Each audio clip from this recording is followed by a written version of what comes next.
I was performing on the street with an open case of money when a fella stumbled over, started looking at me funny. He tipped his hat and then he asked if I could learn a song. Told him sure, but walk me through it so that I don't get it wrong. I started getting nerves cause when he came to me and asked, he was mumbling his words and had a finger in his ass. But he gave me his money and I asked him how it goes. Then he got up on the stage and started putting on a show. To hell with Lily and Gish, cause unlike Greta Garbo, she was such a bitch.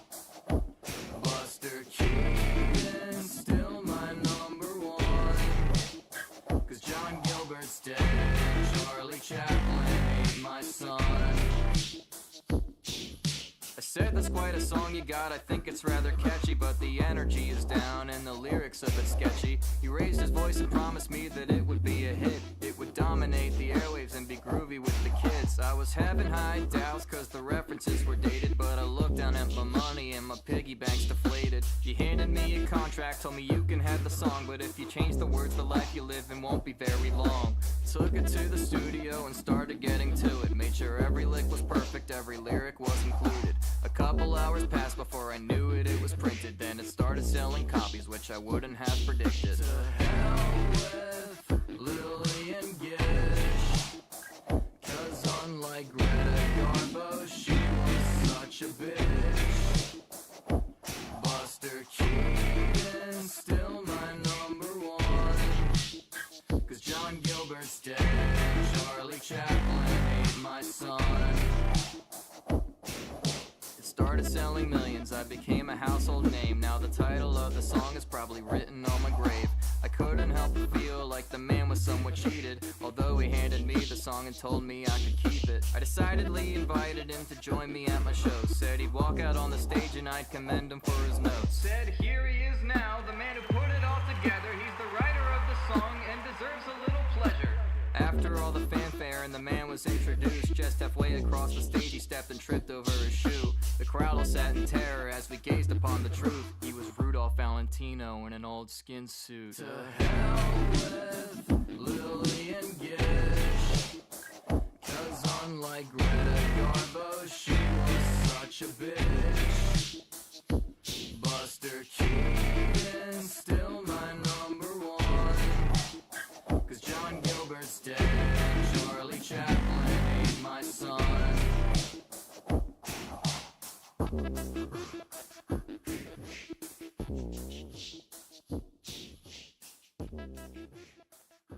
Good evening.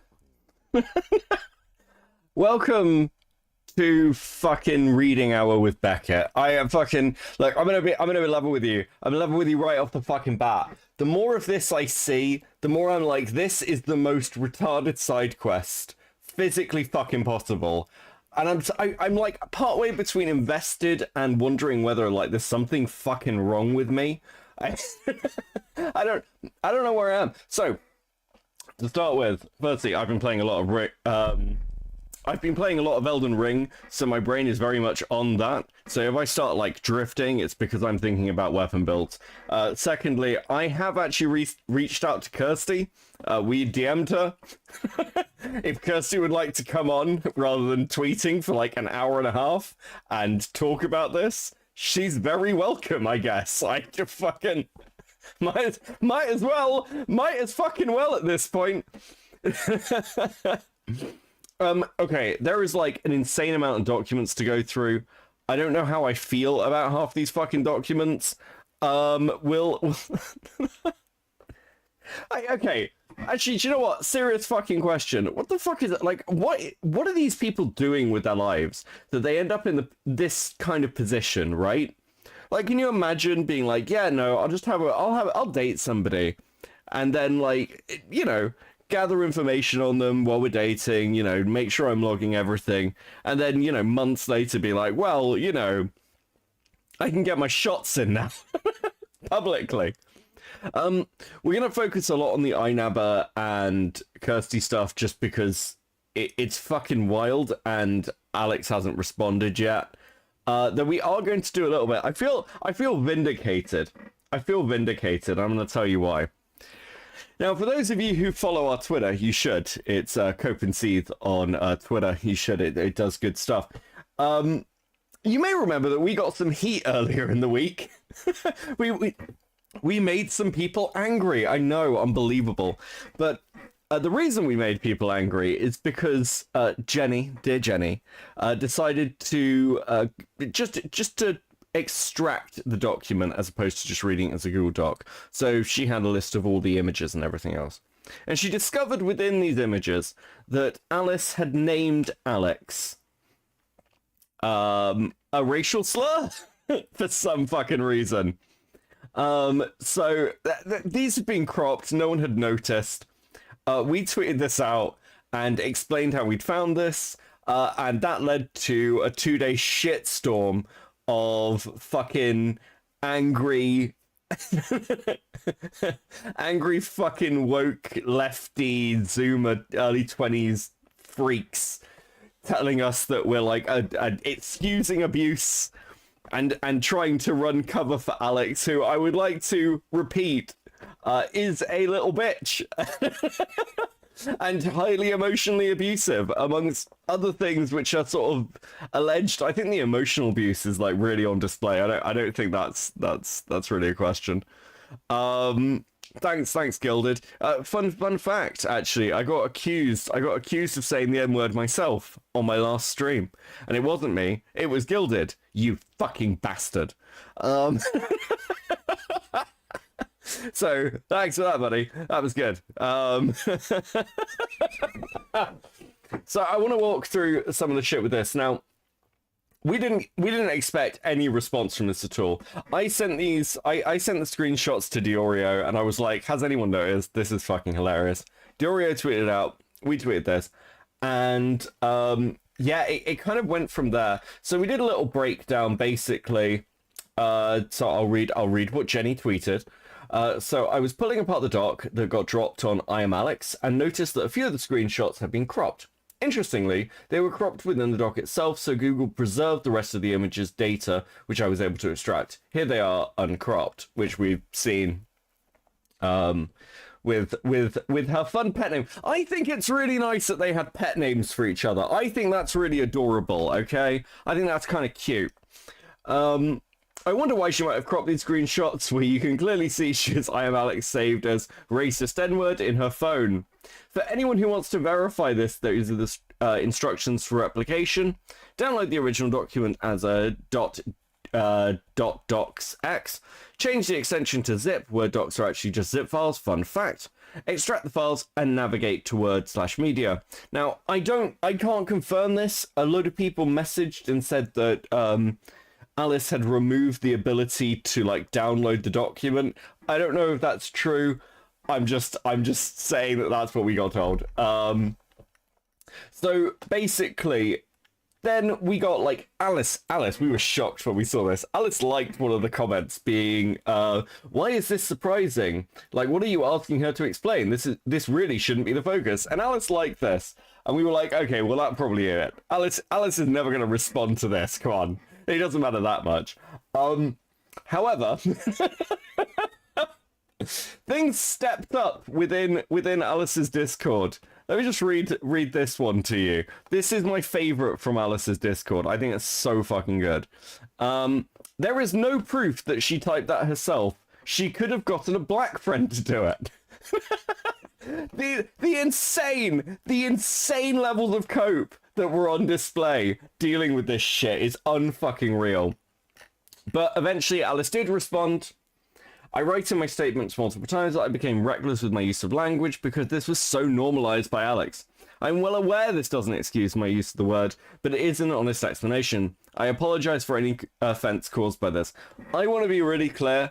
I don't care about a white person calling another white person the M-word. I don't give a shit. It doesn't matter. It's fucking irrelevant. Unfortunately for Alice, I'm not her target audience, nor am I her community, because they went fucking insane on both sides. So, firstly, the Alice defenders came in to basically go, well, you're saying it's as bad as, well, Alex did. I'm not, and it's not, basically. It's absolutely not. I would never say that. What the fuck are you talking about? And then we had a second wave, and the second wave again was fucking brilliant, which was a load of people coming and going, this seems like a lot of white people who are very comfortable with the use of the N-word. Hey, why are you all excusing this? This is a bit racist. So that was basically our Twitter for 2 days, which was fun. But why would I bring this up other than self-aggrandizement? Because this shows a very important point for what we're going to be going over with the Inaba stuff, which is when people come out with allegations, you should be cynical, you should be skeptical. Alice has provided a lot of evidence, which is great, but it's also, you know, probably not the full story, right? Like, that's just a simple reality. I don't think there's anything Alex could have done. I don't think there's anything Alice could have done that excuses Alex's behavior.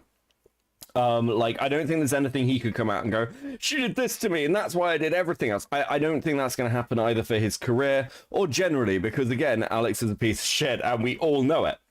So, where this leads on to with the Inaba stuff is Inaba's ex-girlfriend came out against him with a load of allegations.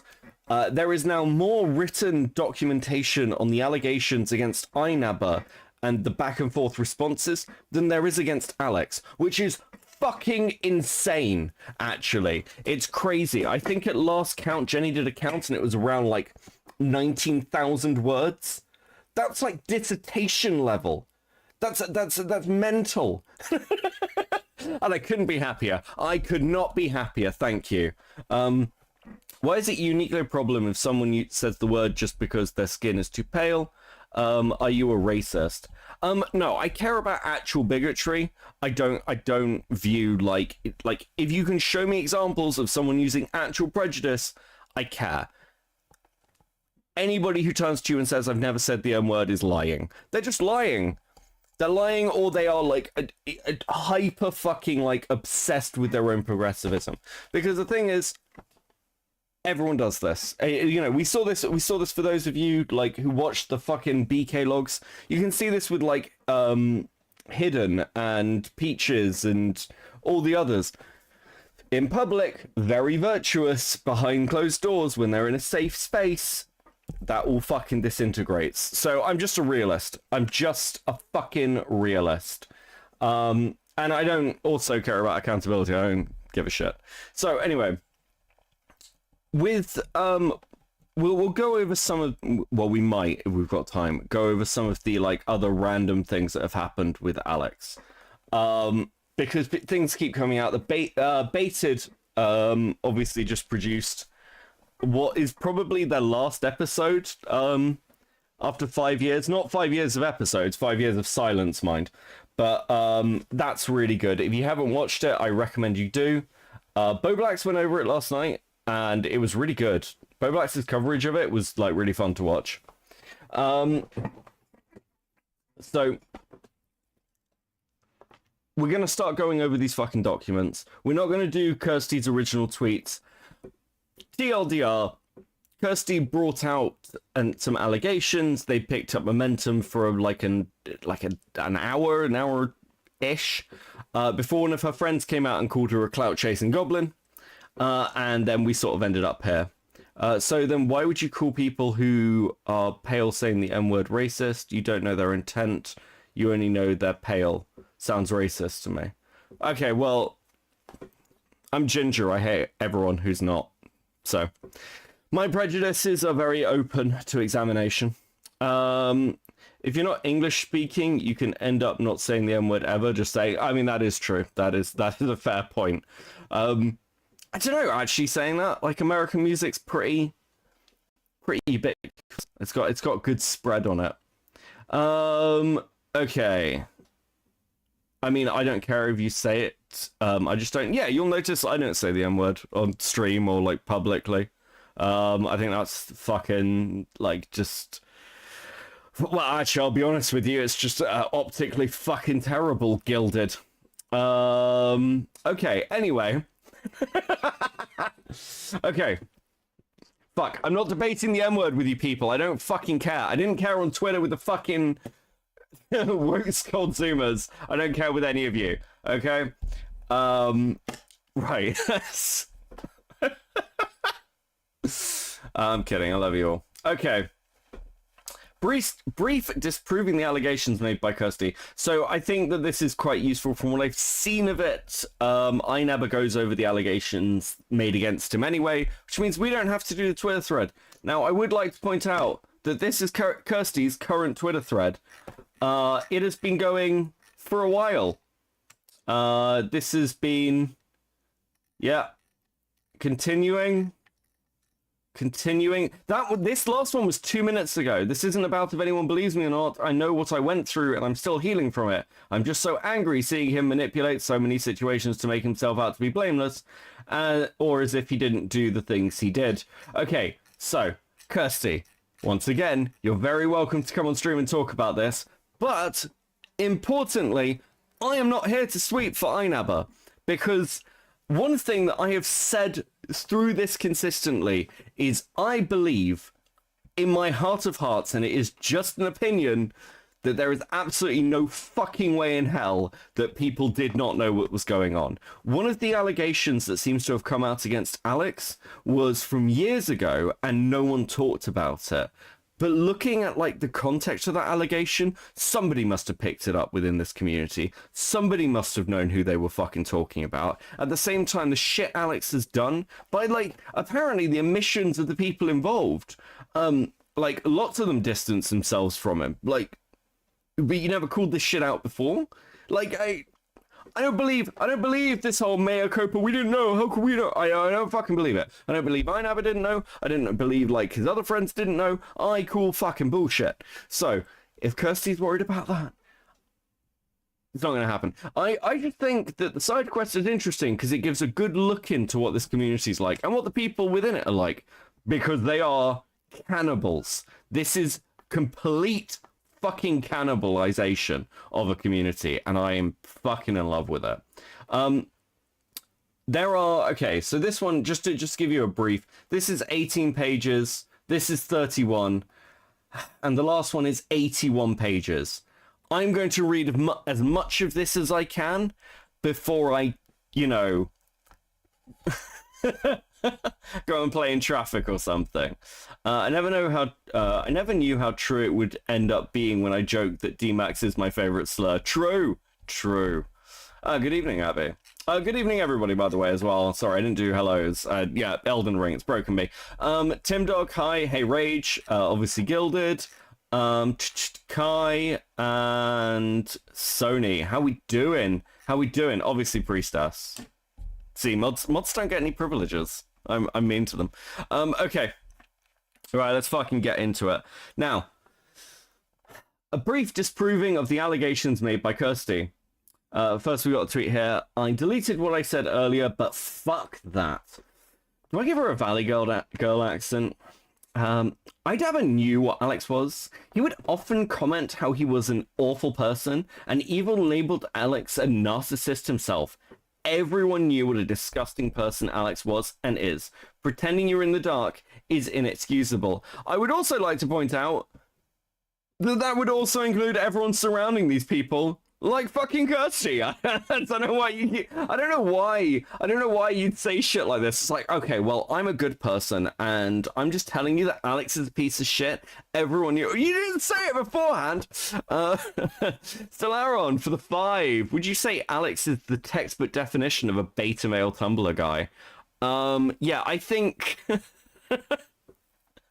Yeah, actually, fuck it. It's kind of uncanny. It's interesting because he's come from comedy. I mean, from commentary. And, you know, he was Clown's mod, which I found fucking wild to discover. So he's clearly, like, got the edgier side. I think a lot of them do. Speaking of which, actually, before we get into that, before anyone starts to get sympathetic to Inaba, let's just have a quick look at these. Because,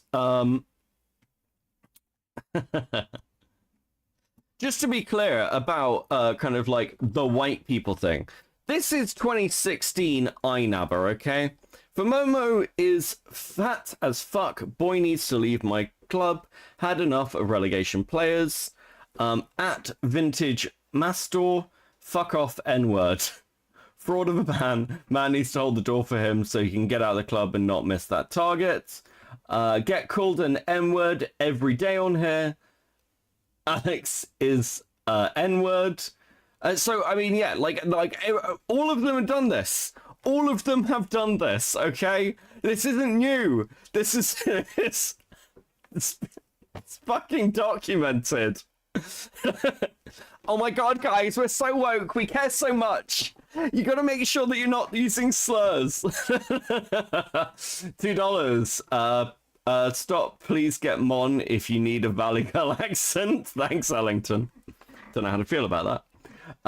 This M-word, one ugly boy, for fuck's sake. What's that shit? Oh my days. I'm just pointing out who these people are to you, okay? That's it. That's all I'm here to do. Everyone's got skeletons in their closet. The best thing to do is just embrace them, and maybe don't build a career while they're sat there doing the exact opposite of the things you clearly believe are fine. You fucking smarmy ass cunts. Okay. This is the original tweet and the one doing the most rounds. Seems to suggest I knew about things going on. She has an image on the right since backtraced and stated that I actually did not know about Alice. She states she was angry and was making this about myself, despite herself making this about me. Sorry, this is a bit of confusion with my wording, so I just want to clear up that I was saying Fraser knew the type of person Alex is, and not that he knew that Alex was abusing Alice. Okay, if you knew the type of person Alex is, and from the sounds of things, the way Alex functioned was to be like behind the scenes pushing people in a certain direction, would it be fucking crazy to think he was like that in his relationships? Did any of you ever talk? Like, again, I find it wild to like think that like this breakup happened and none of you talked. Like, these DMs were clearly being shared around earlier, like, because in the Discord recorded calls, Alice is sending them to somebody. So it seems like there's a probability that at least somebody would have heard something. Again, just my opinion. Seems fucking weird, okay? Allegedly, all that shit. I could care less if they said racist shit, just acknowledge you did it and move on from it and be better, not a hypocrite. Cough, hidden cough, true. I was angry that I was making this her situation about... I was angry that he was making her situation about himself an active defensive when this should have nothing to do with him. Really sorry if my words were not clear in that. Now, my friendship with Alex have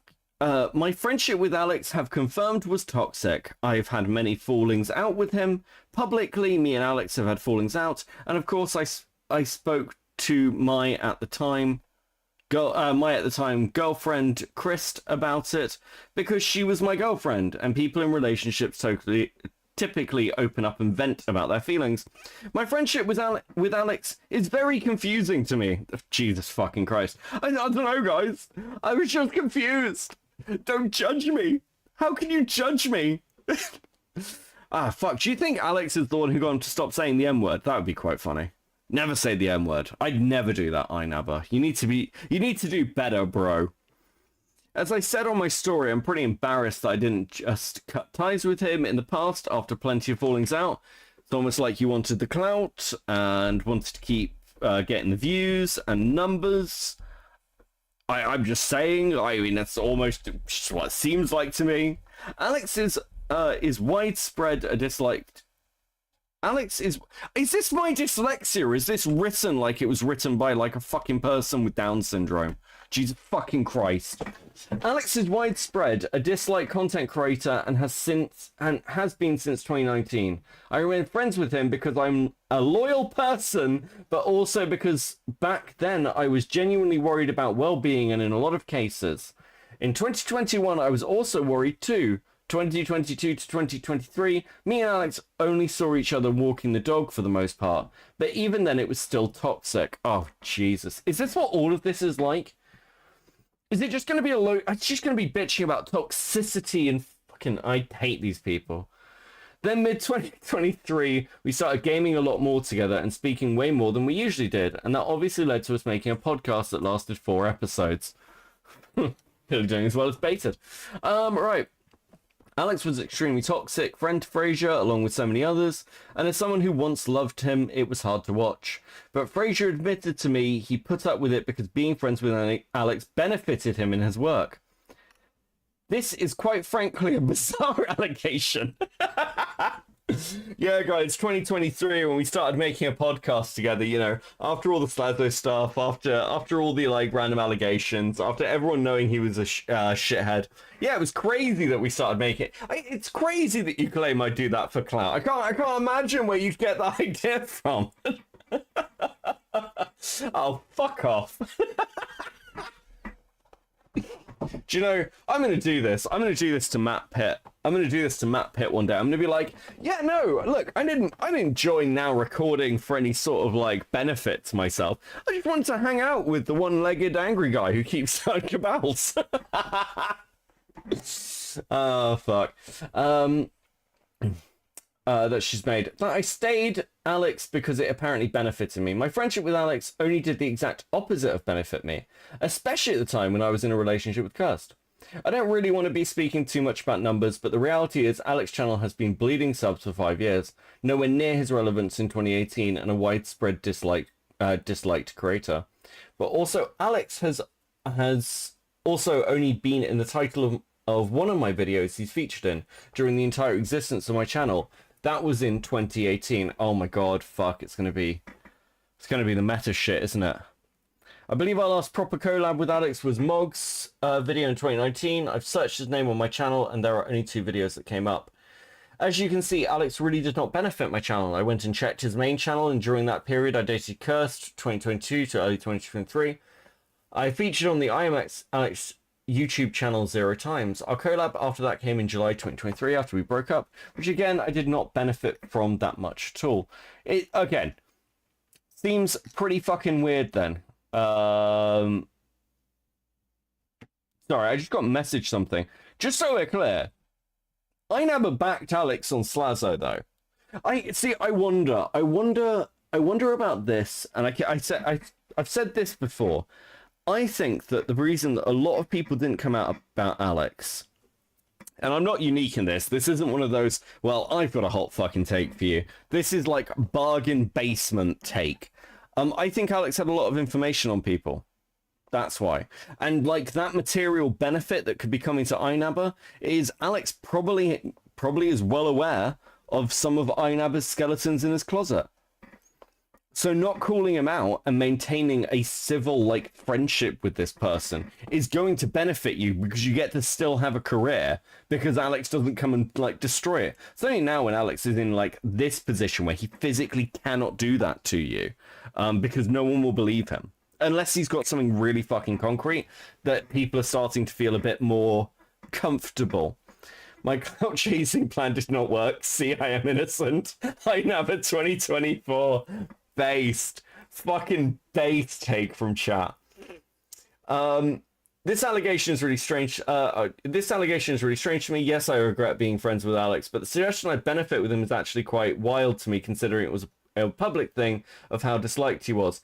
I actually was seen as a bit of an idiot for remaining friends with him, and truthfully, that's fair criticism. Yeah, it's almost like if something like this happens, everyone's gonna look at you like it's a little bit fucking suspect. Now, for context, me and Kurtz broke up in April 2023. Kurtz moved into my very small, to my flat very early on in the relationship after my request, due to some personal issues that I do not want to put in this document, but Kurtz was facing. I thought it would be safer and better for her to live at my place, and she agreed. Do any of these people not have, like, wild personal issues? Like, is this an internet thing? Is everyone's life just falling apart all the fucking time? Jesus Christ. We eventually moved into a bigger flat in March 2023. We both needed more space. I wanted a bigger spot. It made sense. During most of 2023, Kirsty didn't really have a space as we were living in a 2-bed flat, and one of those rooms was my office. After we broke up, Kirsty remained living in my flat until December 2023. I'm sorry, fucking what? I did not want to make her homeless, and she seemingly had nowhere to go, as she wasn't connected to her family at that point. It would have been extremely unfair for me to kick her out. And I said at the beginning I'm happy for her to take as much time as she needs to move out. Honestly, thinking this would be a couple of months. You'll learn why I changed my mind after a few screenshots. So let's get into the screenshots. Frasier is also a very calculated person. Manipulation and lying come so easily to him, it is disturbing.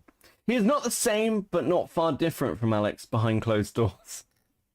I don't know why you thought I was saying that Frasier abused me. I just said that he was like Alex during an abuse scandal. Jesus fucking Christ. These fucking people. Oh, I want Kirsty to come on. I actually want this bitch to come on and explain what the fuck is going on. What I do feel comfortable to say is that the way I was treated drove me to a suicide attempt in June 2023, back when I was still living with him. Suicidal thoughts and tendencies is still something I'm struggling with because of the relationship and struggling to heal properly. Firstly, to suggest I'm not far different from Alex behind closed doors is an absolutely wild allegation.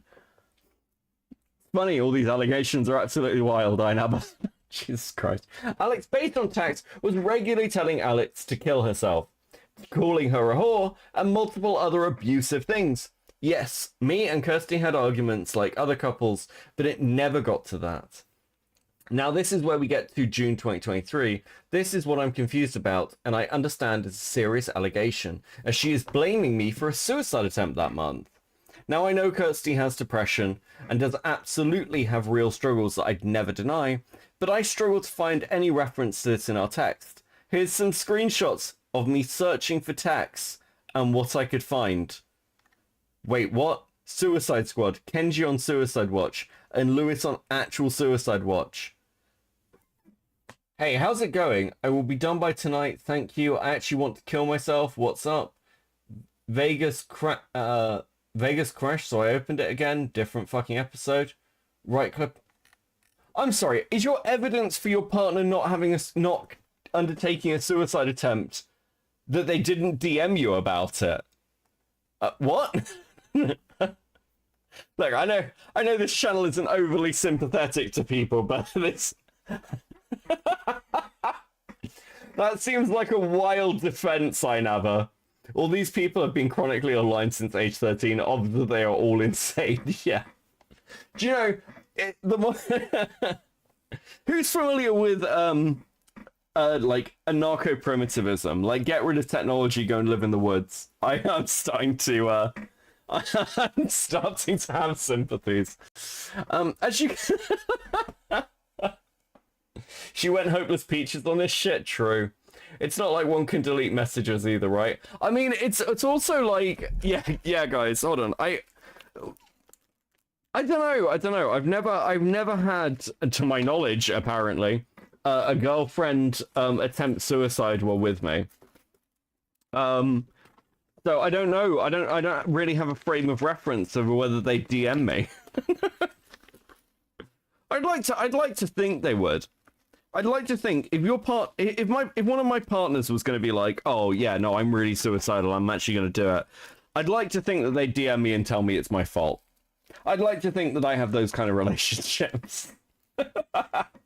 I want to be blamed in text. As you can see from the text, there is no reference here. Now, I'm not saying she didn't attempt this.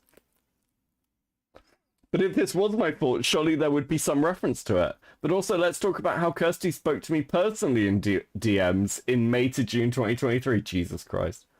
In May... Oh, God. In May 2023, she went and picked things up from her old flat, which was converted into an office for my work. And I went there after and found a note which pretty much was her saying she didn't realize at the time how much she appreciated our relationship, and just in general that she had lots of regrets. It was a very lovely letter, and it's confirmed by these texts. Hello, I just read your note, and I appreciate it. It was never that you weren't what I wanted. You don't know how much I loved our relation. Oh my god. Okay, cool. Yeah, it's confirmed in the text. I don't care. It's sad for me that you don't remember the nice times. Jesus Christ. Hey, bestie. Bro, that's brutal. Thanks, I try. This is me acknowledging the letter and note, how I say I had to go out of the relationship. Back, it was causing me physical and mental stress. Kirst at the time was also doing work for me because she used to do research for me and edit, which I thought was a good alternative to having a stressful job. Hey babe, I know that we've broken up and everything, but chop chop, where's my docket? Fuck, that's, do you know what? Unironically kind of based. We're not dating anymore, but I still own you. Jesus Christ. And now this is her acknowledging the existence of the letter and what I said about it. Sure, I believe you. I don't need to read it. As you can see, they're really small, okay? If I'm not reading them, it's going to... Because there's a lot, okay? This is a novella. This is a novella, okay? It's not Lord of the Rings, but it's pretty fucking long, okay?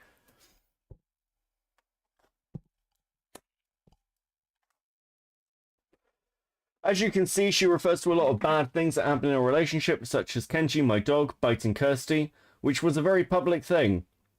But as you can see, a month on from the breakup, she wanted to continue, saying that it's heartbreaking that I didn't want to continue.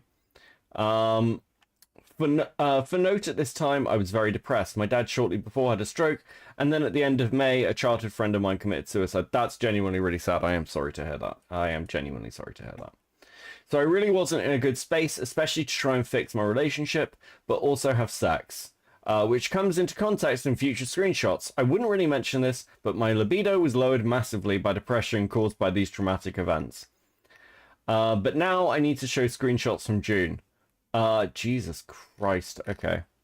Well, makes sense because she wrote War and Peace on damn Twitter. Yeah. Is she still tweeting? Is she still going? That was 24 minutes ago, let's say. Yep. I've finished ranting now.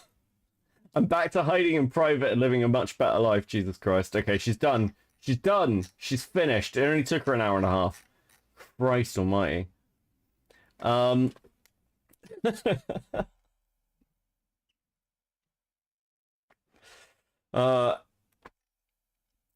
Okay.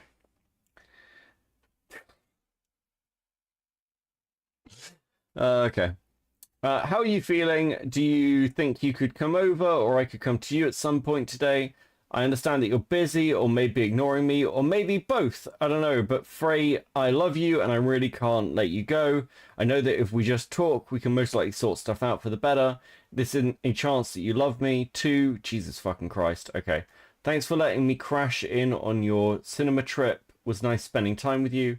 Hope you're having fun at your gig tomorrow.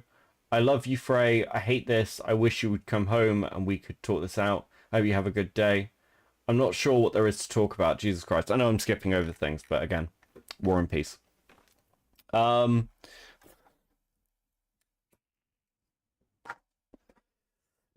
for those of you who are sat there going, but I don't understand. Kirsty's really hot. Why wouldn't Inaba go back?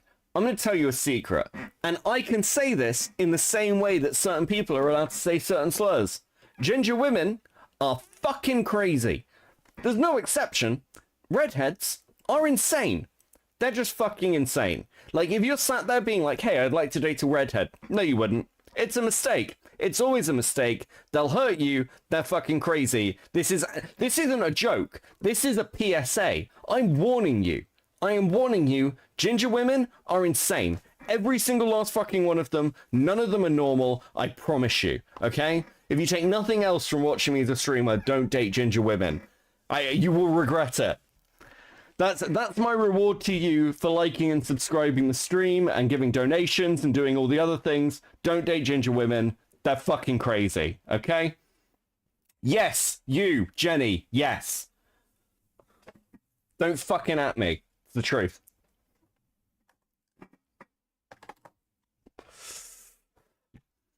As you can see in these texts throughout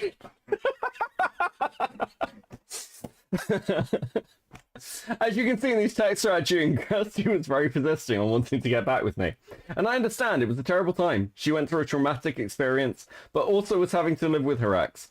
But to suggest But to suggest I was the cause of a suicide attempt when she was speaking to me like this, it's just an outright lie.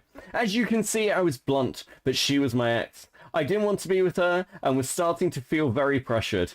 It was this point my stress started getting worse and worse. Genuinely dealing with this was so unbelievably stressful and made the living situation even worse. And you will see why I was feeling so bad already before the DMs with the screenshots below.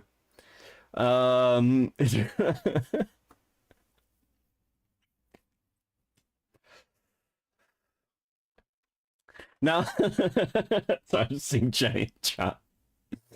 Now, there's this screenshot also from June where the question... Also, very quickly, while Jenny's in chat, if any of the fucking, like, Alice fans who are like, I hate this fucking Cope and Seed guy, if there is a tweet from the Cope and Seed Twitter account, the likelihood is it's not me, it's Jenny. Go blame her.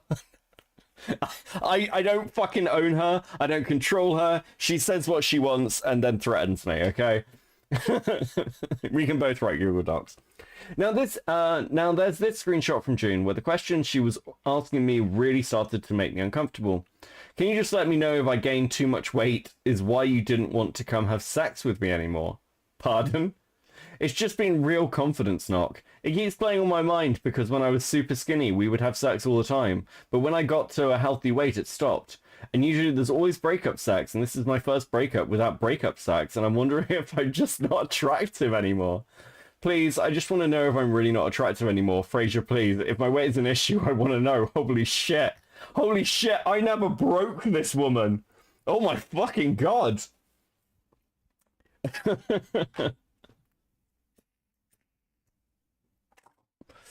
Oh, everyone goes through that moment where they're like, wow, am I unattractive? Holy shit, that's pretty fucking depressing. As you can see, she randomly messaged me out of nowhere asking why I hadn't had breakup sex with her. I had no idea what to even think here. Not only is this just an incredibly inappropriate thing to send to anyone randomly, but I think it put me under a lot of pressure. What am I supposed to say here? You're supposed to be based, Inaba. You're supposed to be based. Or at least she turned around. Oh, do you know what? Fuck it. Fuck it. You're meant to turn around and say, no, I just didn't want to have sex with you. I just didn't want to do it. What am I supposed to say here? Obviously, I want to say that isn't the case, but DMs like this are starting to really make me uncomfortable. And I really didn't want to share these things as this was a breakup in a bad situation. I obviously knew she was going through it, but to shape it in a way that she has here, this is the reality of it, isn't fair. Not having sex was a massive issue in the later stages of our relationship, which was caused by medication I was on. But also in 2023, my depression was boosted by horrific events, which I mentioned previously, to do with my dad's stroke and friend passing. These things happened before the breakup and after the breakup. But yeah, fair to say, I obviously didn't want to have breakup sex, and these texts made me feel uncomfortable. Wait, is this Alex? I'm Alex, but reverse. I thought that for a second, but this obviously isn't as bad as Alex, right? Okay, Alex is in a particular league. There are levels of leagues. Kirsty isn't there. Kirsty has come out and basically tried to clout. And you know what? Actually, I read these documents and I read the stuff that Inaba's presenting, and I'm not convinced anymore that this is a clout grab from Kirsty. I think she's just really angry and vengeful. I don't think this is anything to do with clout. I think she's just like, I fucking hate him. I hate him. He wouldn't have sex with me, and now I'm gonna try and hurt him. I think that's what it is. And honestly, you know what? Fuck it. I get it. I get it.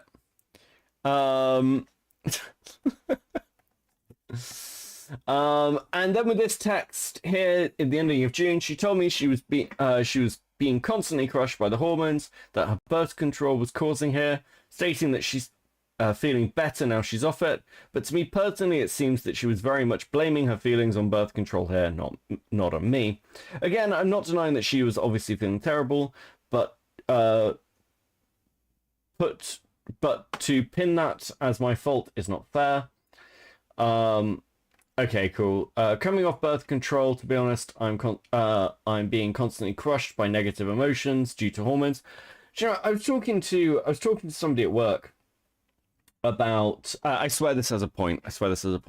I was talking to somebody at work about the post office scandal in the UK, and for those who don't know, the post office in the UK has had a massive scandal recently where basically they ended up pressing charges against people for like stealing money, like postmasters, who were, you know, innocent, who were innocent. Good evening, Queeman. How you doing, buddy? But one of the things that I was saying to a colleague was, I can't believe any of these people wrote any of this down. Don't they know that this stuff can come out? Like it's written down, somebody could find it at some point. And this is exactly the same thing. Why would you send messages like this? Fucking insanity. Again, I'm not denying that she was obviously feeling terrible, but to pin it on me and my fault is not fair. Another thing to mention is that, actually, Queeman, by the way, if you want to phone in, Queeman, and give me your take on the Inaba stuff, you are very welcome. I'm sure it is. I'm sure you have an interesting take. I wonder if Queeman's reversed and he's like, nah, this Kirsty chick. He wouldn't even fuck her. I'd be angry too.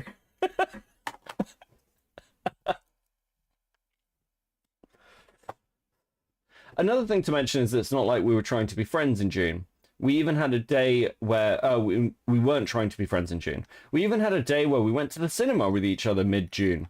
Yeah, okay, we saw this earlier. As you can see, we went on the cinema trip after she asked to come with me, had a nice time, and then she sort of followed up telling me she loved me and wanted to sort this out. I was genuinely just trying to be nice and a friend at this point. I was living between flats, where sometimes I was sleeping on an air mattress in my office, sometimes on the sofa. On the sofa bed in the second room in our actual flat where she had the main bedroom. Bearing in mind she did never ask me to do this, I just wanted to do it to make her feel comfortable as possible. I don't think that helped. I think Inaba's just fucking dumb. I don't think he understands how women work. I haven't read any of it, just looks like bickering. That's... yeah. It's public insane bickering, okay? I think this is funnier than some of the Alex stuff, I'll be honest with you. I think partly because none of it fucking matters. This is like the most irrelevant part of this fucking drama. Even after this, she persisted in telling me how much she loves me and can't let me go, asking to come over to my office where I was most of the time, at the point as mentioned before. Do we need to read more of this? Do we need to... Can you all get the gist of this? The tweet, okay. But to me personally, I'm going to skip ahead a little bit. These tweets imply a level of abuse when seeing how much she claimed for months she loved me and everything else I've shown her. I don't think that's true. My guess is she will say it takes a while to realize things, but how does that justify all of these texts she sent me? The pressure I felt, the mental turmoil, oh Jesus, this took on me. I even started trying to test my own blood midway through last year because the stress was affecting me physically and I had no idea what was going on. What? Jesus Christ. Things really went sour in the ending months of our relationship when I started bringing more friends around, some being female. Whilst these friendships at the time were all platonic, it obviously caused a lot of issues, and public posts from Kirsty referring to the situation. One instance, a friend who was over hanging out with me and my friends was wearing an oversized jumper, funnily enough her ex-boyfriend's jumper, and shorts. This caused an argument. I was not dating this person at the time, and also had other people over there, and there were no problems. But this caused so much arguments and tension, and took so much of a mental hit on me, I just kept having more and more breakdowns, crying, my blood pressure was getting... Do any of these guys have any fucking self-respect? Do any of them? Because I get the play here. The play is actually... I'm the one you should be sympathetic to. In fact, I expect Alex's response when it comes to look an awful lot like Inaba's. I think they're going to look incredibly similar in many ways. Maybe they wrote them together. Who fucking knows? No, that's a joke. That's an obvious joke. God, fucking what has watching Rakita and Gorwell done to me? Obviously, we had lots of arguments in this period, but nothing different to what anyone would argue with their ex. that they've lived with for 8 months. It was a difficult situation. She felt very uncomfortable seeing me with other people, as did I. I don't know what you mean by, as in you were uncomfortable? I don't fucking know. Sorry that, yeah, this is confusion bit. But going back to her post, she made more follow-ups about confusion that may have been caused by her wording, just showing how irresponsible these tweets she made are. These are dangerous and have caused so much speculation that is once again affecting me mentally, but also tarnishing my reputation. You are a woke Zoomer YouTuber. I'm not sure you have a reputation to tarnish. Do you know what really tarnished your reputation and everyone's reputation? Allowing Alex to slander Slazo as a fucking rapist. It's wild to me that these people now are like, I can't understand why everyone hates us. It's fucking crazy. Core World is better. Good evening, Vidal. I understand Kirsty went through a bad time, but her statements do not reflect the situation. And to say I'm not far off Alex, given the physical and mental abusive things Alex did her, it's just an outright lie that disgusts me. I have never told Kirsty to kill herself, insulted her looks, or anything. We've had arguments that exes have in reference to the living situation, where I changed my mind in August 2023, asking her to give me a deadline about when she can leave because of how much it was affecting me, due to the messages about sex and loving me, but also just how the situation did not seem to be changing. Kirsty was making posts referencing me in negative ways, whilst living with me too, that built up to this moment. Jesus fucking Christ.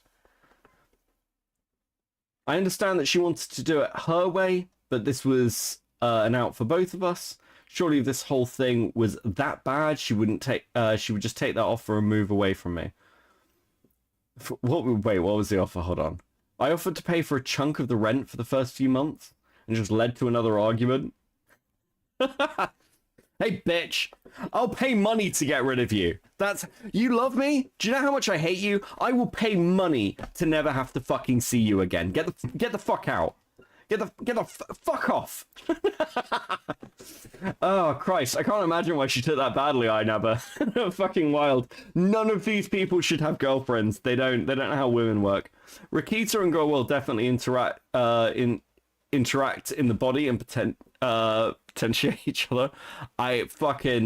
We're gonna do more Gore World soon. It's on the list. We might do some at the weekend. Maybe. We'll see how things go. Hello, sorry if this is out of nowhere, but I think we need to really talk about when you think you're going to move out. I know I said you can have as much time as you need, but I really need a time period to when, because I can't lie, right now I feel in a major limbo, and I didn't expect this to be going on for as long, and it's severely affecting my mental health. I'm going to suggest you find a place, and I will happily pay a big chunk of the rent for the first few months if it speeds up the process. I just can't keep going on not knowing when things are going to happen, because this is really badly affecting me. I want to be able to move on with my life and feel like I have done my best to help even after things. And as I said, yeah, I'm more than happy to pay for moving stuff and rent in another place, because right now it feels like a permanent thing and it's got me feeling like life is in a limbo. Please understand where I'm coming from. I don't want to hurt you or upset you. Listen, what you need to do, Inaba, in this situation for the next time you're in it, you need to be a smoker for this, okay? This is why being a smoker is great. What you do is you say, hey babe, I'm going out for cigarettes. I'm just going to go out to get a pack of smokes. And then you never come back. Take the 1950s option, okay? Abandon them. Hey, your phone's off and I haven't seen you in 3 weeks. Where are you? Based and trad pilled. It's not a forever thing. I just need to save up money, which I'm doing. I can't accept you paying rent for me because I can't rely on that to happen.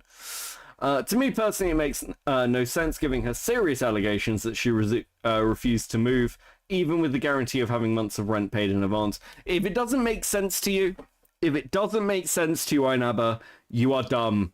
You are dumb. She is on the lease. Okay, yeah, just fucking leave. I can think of better 1950s options. Thank you, Queen.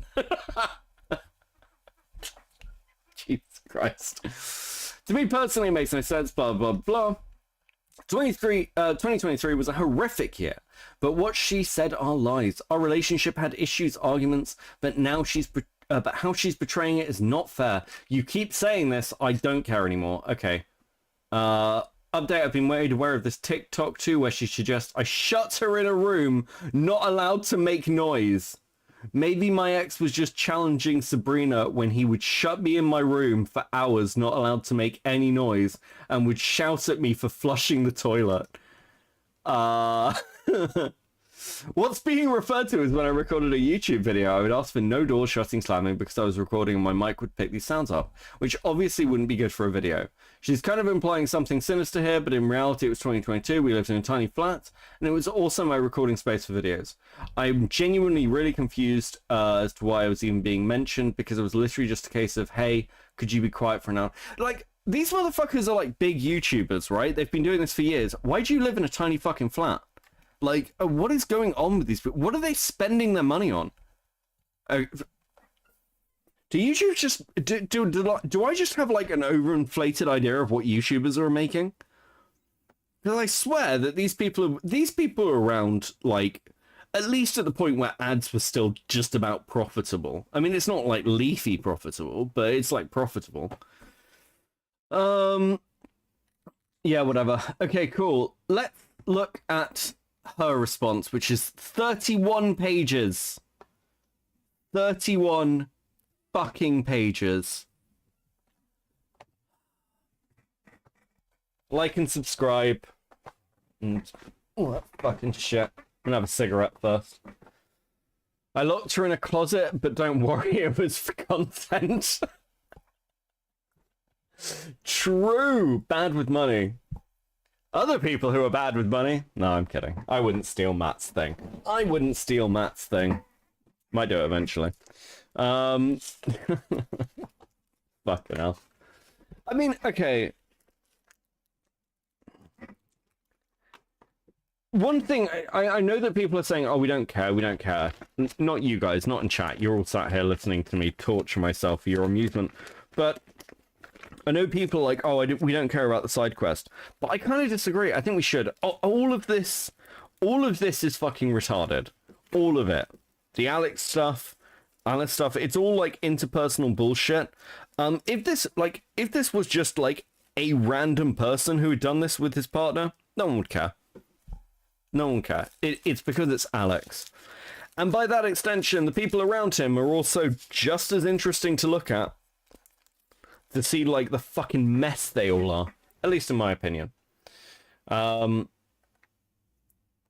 we go. And yes, that was an excuse to just say random things so I could roll a cigarette. Thank you for not asking.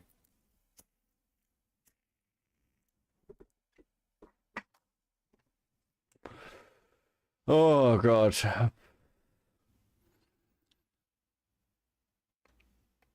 Wait, okay, so, Jenny just said to me, apparently Inaba was making 25k, she says in this document. A month. A month! What the fuck are you doing with that money? Do you have a gambling addiction? What the fuck? Jesus. I suppose they're saving up for houses and things, or being sensible, or they've got a financial advisor, or, you know, their parents are telling them what to do with their money, because these people are all fucking children.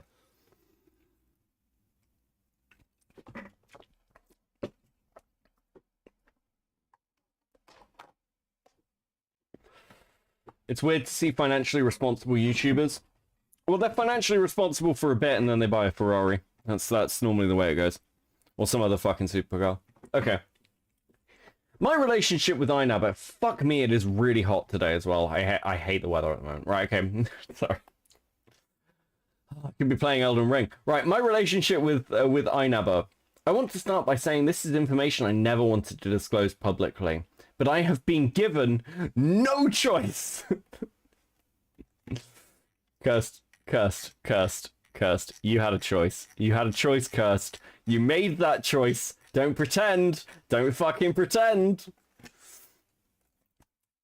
Oh, I don't know if Queeman's seen this. Queeman, if you're still here, his Inaba in 2016 saying the M-word, it just made me laugh. I wanted to make other people laugh. He's paying off the people he's his untrained dog bear packets.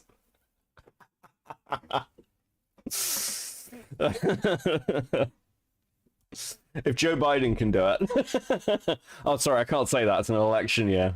Fucking. Oh, fucking hell. I want to start by saying this information that I was never wanted to disclose publicly, but I have been given no choice. I want to note that whilst there are many horrific situations that I've endured, the whole relationship wasn't awful. I had a lot of love for Frasier at one point. There are many moments that I hold dear, but they do not make up for the fact that there was also traumatic ones. I'm shocked. I'm so shocked. Shocked to my core. In this doc, I will be sharing personal stories supported by dates, photographs and screenshots from social media and text messages. Being that Frasier and I lived together, we were rarely apart. A lot of what happened did not transpire over text. A narrative has been spun that I have made all this up for attention, which isn't the case. I actually need to make this bigger so I can fucking see it. Oh, God. All right.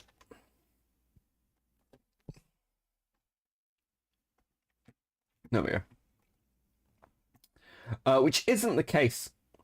Frasier attempted to disprove me by recognizing that I did not text him about our issues, which is groundless. Jesus Christ. Whoa, trauma in the early 20s relationship? Someone called the police. True. Alice was extremely brave, and it made me feel like I should speak up too, after seeing Frasier go straight to defense on his stories. He is not the saint he makes himself out to be. He is a manipulative and chronic liar. I have never met someone as Jekyll and Hyde personality like him. Regarding Frasier saying I backtracked upon what I said, I posted a reiterated version of my original post to confirm he was included in me saying I don't think anyone knew the extent to which Alex was abusing Alice. I wanted to clear some confusion. I didn't backtrack. Well, mentioning about physical implications. Okay, the problem is you coming out while, like, as another person during this sort of, like, fucking abuse scandal, drama, quote unquote, or whatever, is going to obviously, like, lean people towards the worst possible reading of that. Obviously.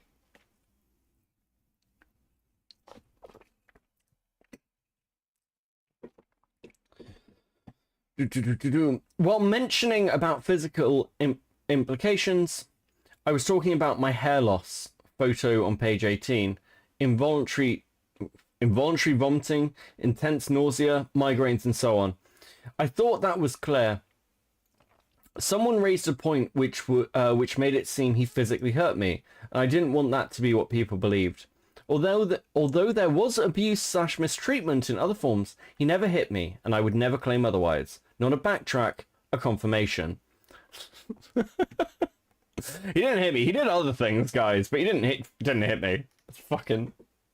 I love and hate these people. I'm so weirdly invested. Him giving screenshots of me in a time where I was very clearly in an unstable place mentally. You are a ginger woman. You are always in an unstable mental place.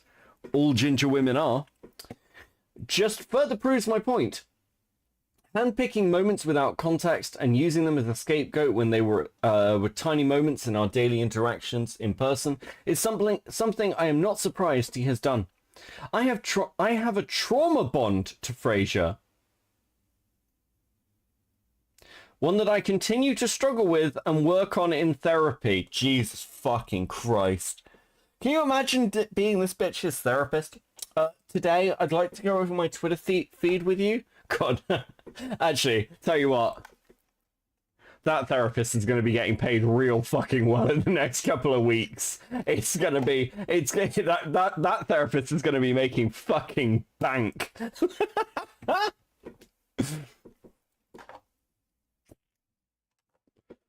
Oh my god.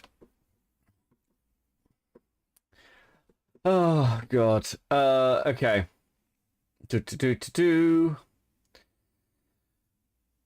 Me giving screen without content, tiny modes on daily interactions. Where the fuck was I? Oh, Trombod, okay. Him using my codependency to disprove my experience was frankly appalling. A big reason as to why I have never been so public about this is because he has a huge following and the power dynamic between us is crippling. And throughout the entire relationship, but nonetheless, I'm sharing my story. Further context. Oh my god, are they actually going to do... Oh my god, is this going to be that whole relationship? Is this that whole fucking relationship? I'm sorry, Beckett, but I can't listen to her anymore or I'll get a stroke. I think I need to go do something else. Hold on, it's getting good. It's getting good. Okay. I'll give you, there's a story about masturbation that's funny. There's a story that's about masturbation that's funny, and I want to read it and I want to see Inaba's response to it. God, I hope he responds to the masturbation stories. We met Boxing Day 2021. It was snowing. It was so romantic. He asked for a relationship Jan 17, 2022. He asked me to move in Jan 31st, 2022. I spent a lot of time at his, but didn't officially move in until July 2022. We moved to the second flat March 2023, broke up in April 2023. I moved out in December 2023. Things were sour from March 2022. As you'll see, things went sour very quickly. Power dynamics. God, imagine having a relationship with a like a sexual one for clout on the internet. Please, someone clip Bracket reading it. Christ, thank you. I appreciate your dedication to embarrassing me. Kenji was fully one of the biggest strains on our relationship being mendable. Kenji had a lot of issues with food aggression and fear-based aggression. When we went on holiday, the Fraser's friend looked after Kenji and he bit him when being fed. Fraser told me this had never happened before and was confused. He lied to me. Kenji had bitten other people before but hid it from me. Okay, one thing that is interesting, I don't know how old the dog is. This is like a serious point, but like a lot of people got dogs during the lockdown period. And because they were like stuck inside, the dogs didn't socialize properly. So a lot of people have had to basically like train their dogs over the last 2 years out of like incredibly bad habits because their dogs like aren't used to other people. The first time he had bitten me was when I had fed him for the first time. I put food in his bowl and placed it down and Kenji had started eating, but Fraser was adamant that I needed to wrap the rest of the tin up and put it in the fridge, otherwise he would be aggressive. He told me to take his food away and do that, so I did. I put the bowl back on the counter and started wrapping the tin, like he said. Kenji was barking at first, so neither me or Fraser thought anything of it. Then he started attacking me and ripped my PJ bottoms to shreds and got a few bites on my leg. Fraser admitted that he shouldn't have told me to take the food away, but said he had never done anything like that before. Oh, wait, what? What? Inaba? So Inaba has an aggressive dog that he knows is aggressive, and it's like, hey, babe. Hey, take the food away. Fuck off. Do you know what? If I was being uncharitable, Inaba is either a fucking idiot or that was... God, I can't say that. Holy shit. I thought he had the dog pre-COVID. That's even worse. Yeah, I'm not sure if Kenji is COVID lockdown, baby. No, I'm just saying that could be it. It could be just apparently that Inaba is incapable of training a dog. Oh God, there are so many things that I want to say that will get me cancelled. Kenji also had a lot of noises he is scared of. He is also scared of people being in the kitchen with their backs turned to him. I was aware of this and was cleaning the kitchen one morning when I had gotten up really early. Kenji was in his crate and made no fuss about what I was doing. So when I was done, I let him out of his crate. We had cuddles on the sofa, and when I went to make a coffee, I made it with no issues and went to sit with him. And then he started to attack me. He was chasing me and trying to bite me in the most savage way I'd ever seen. I was screaming for help, but Fraser, but somehow he didn't hear me or Kenji's barking. I ended up pulling a blanket straight blanket straight and held it out in front of me so he couldn't bite me, and he was biting that instead. I climbed on the sofa, still screaming for Fraser. Nothing. I changed my tactics and spoke to Kenji calmly, and after a while he calmed down. I tried to get up and leave the room, but when I moved he tried to attack me again. He had me stuck on top of the sofa, not being able to move. He guarded me. If I moved in any way, even to try and get comfortable, he would go to attack me. I was messaging and calling Fraser in hopes he would wake up to come help. 2 hours I was stuck on top of the sofa, silently sobbing, whilst he watched me before Fraser came in. Holy shit. It's a Shiba? Oh, okay.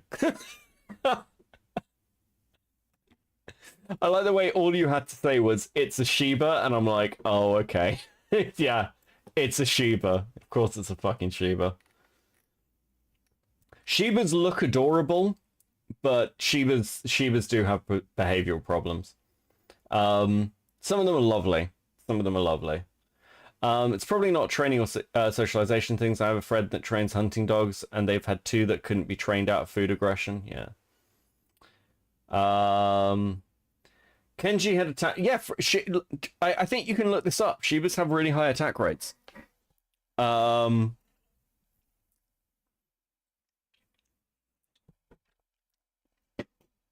really like them though. I think they're really cute. Just to be clear, I think they're worth it. They're adorable. Kenji has attacked me and Fraser a few times. Kenji even bit Fraser's face and hands once. We got a specialist trainer, made a routine, and made a lot of changes that seemed to benefit him and his behavior. I was consistent, Fraser was not. He would stick at the training and routine for a week and then slack. Then Kenji would be back at square one. When we moved flats in March 2023, Fraser abandoned his crate training and wanted him to sleep in the bed with us again. He was adamant that it was fine because Kenji was fine in the flat and had no issues with the kitchen or noises like he did before. As soon as Kenji showed improved behavior, Fraser would throw all the training out the window no matter how many times his issues came back. One night Fraser was having a tough time with some YouTube stuff and was angry. He was shouting from his office and it was impacting Kenji, so I asked him to stop. He apologized and said it was just his work stressing him out. He then went back to being frustrated and I asked him to shut his office door. He slammed it. The noise had Kenji on edge. He was climbing on top of me, pacing around the bed. I was on my phone in bed, and next minute he was savagely barking and lunged for my face. I put my arms in front of me and he attacked my arm, frantic biting. It was terrifying. I got on top of me and pinned him down, then Fraser came in from hearing my screams. This was the last straw. That is fucking wild, actually. Do you know what? Unironically, that's Fraser's Inaba. That's actually fucking wild. Okay. You should have led with this, Cursed. Like, this is like, I don't know whether these people are just dumb, but being like, hey, yeah, my boyfriend has a dog that would just randomly attack people and he'd put me in danger with it is actually like I think that's a stronger claim.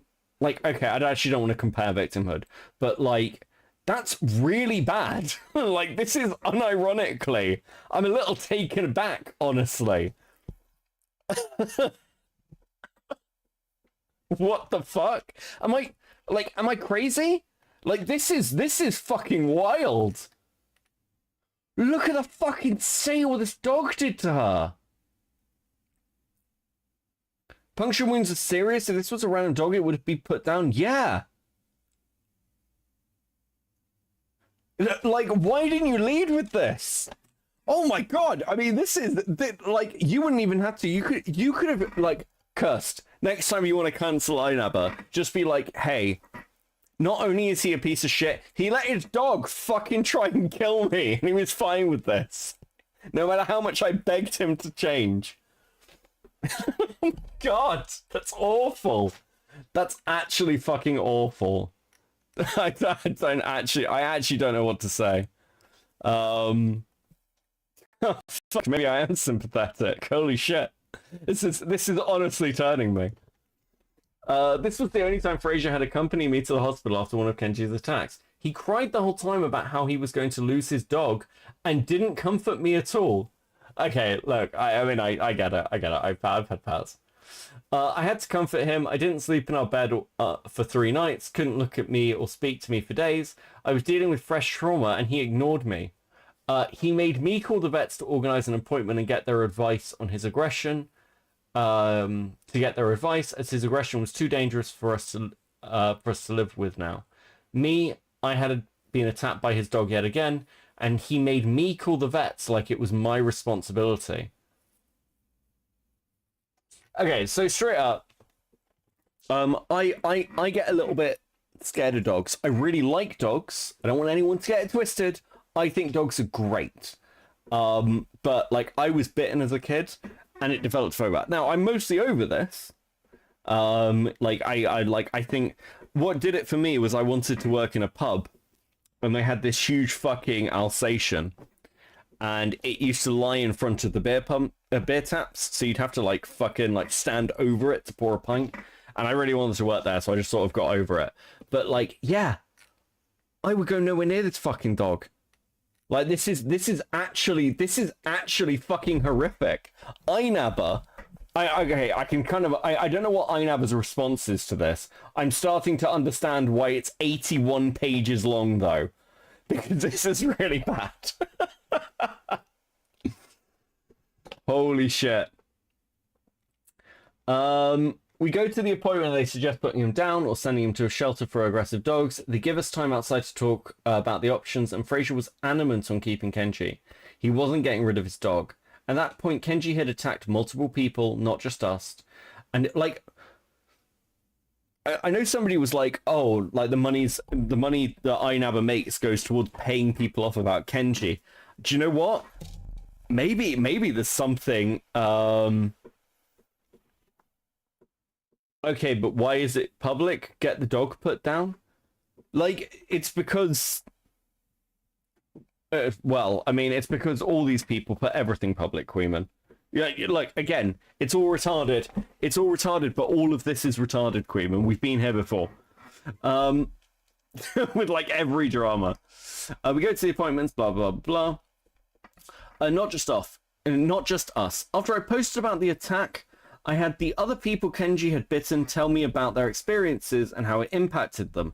This dog's aggression was dangerous, and I had experienced it relentlessly for over a year. I told Fraser that he couldn't keep him for everyone's safety, and he needed to be rational. The vet had suggested him being put down, and they even said they don't do that unless it's needed. Yet he refused and was going to keep him. Fraser had no regard for other people's safety. He never committed to training, and Kenji's attacks continued to get more violent. I was done. I was tired of the constant fighting between us. I was done with the control Fraser had over my life.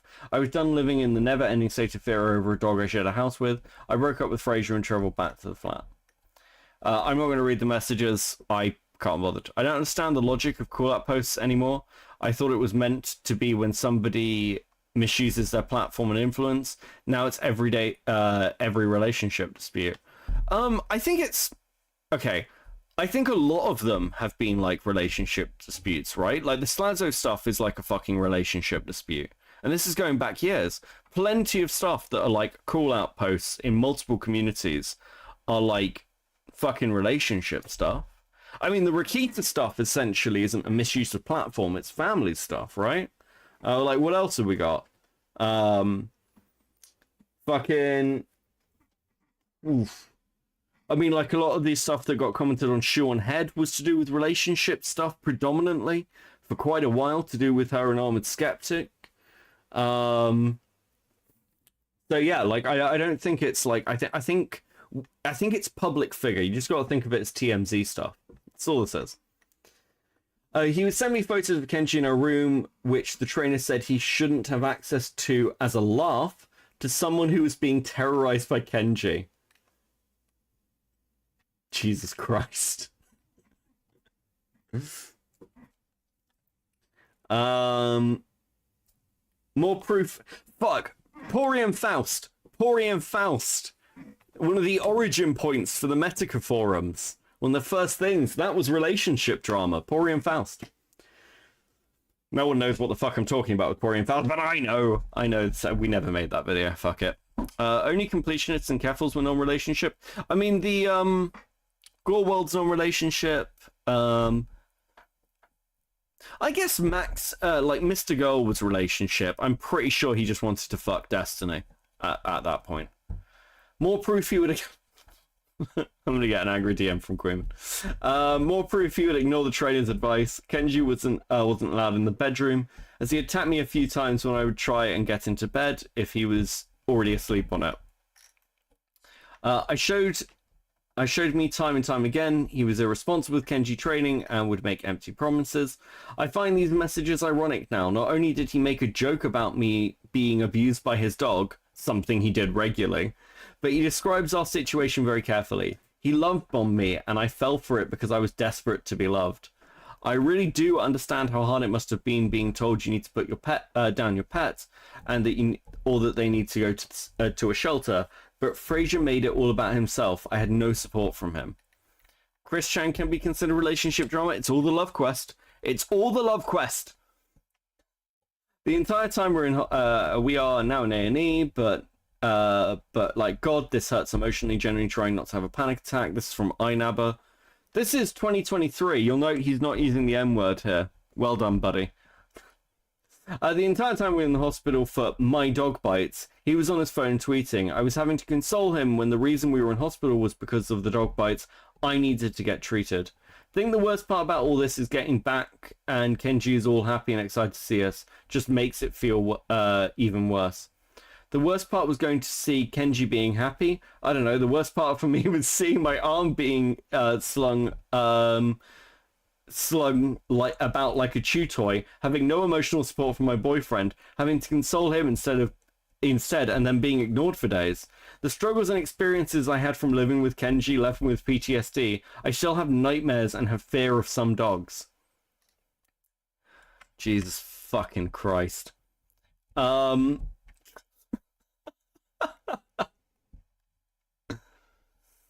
Sexual coercion. When Fraser took us on holiday at the start of our relationship, there were multiple times where he was pressuring me into having sex with him when I had said no.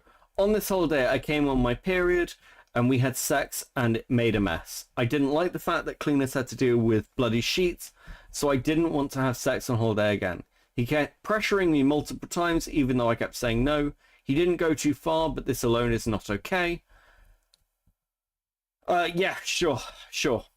Don't pressure your partners. No, I mean, okay. Aren't you pressuring him later on then? This is the same thing with the M-word stuff with Alice. Like, just be like, hey, sometimes people's libidos don't match, and it's annoying, and people get sexually frustrated because relationships are hard, and humans are complex. Too much information? I'm sorry, I think we've crossed the line of too much information in these fucking messages, okay? And I can tell you this, it gets worse. We're just getting fucking started, okay? Fuck, I feel like I'm making, like, oh fuck. I feel really sympathetic towards her over the dog stuff. I'm not gonna lie to you. I'm actually not gonna lie to you. I feel quite sympathetic towards Kirst. Being ravaged by a dog and your boyfriend being like, oh, I'm really sad that my dog's sad and that he doesn't like you and I want things to be okay, rather than, hey, my dog tried to rip your arm off. Yeah, do you know what? I fucking get it. I'm actually, she's turning me. It gets worse. It gets worse. It gets so much worse. I need to cut my hair this weekend. Anyway, Jarvis, pull up the Mr. Girl video on consent. Fuck. Greenman, no! Where's the gif? Where's the fucking, like, banging on the window screaming no gif? The one that I made me feel the most uncomfortable was when Fraser paid for us to have the spa to ourselves again. This was COVID restrictions of the hotel, Feb 2023. We had already stated we wanted to have sex, and he had already stated he wanted to have sex in the spa. When we were there, we were intimate in that we were cuddly and kissing a lot, a bit handsy as well, but I said I didn't want to actually do anything as there were cameras everywhere, and he knew I said this. I mean, that's just fucking dumb. Hey, babe, you know all these security cameras? Do you wanna make a porno that's gonna be like released online in like 10 years time to blackmail me? Come on, it'll be fun.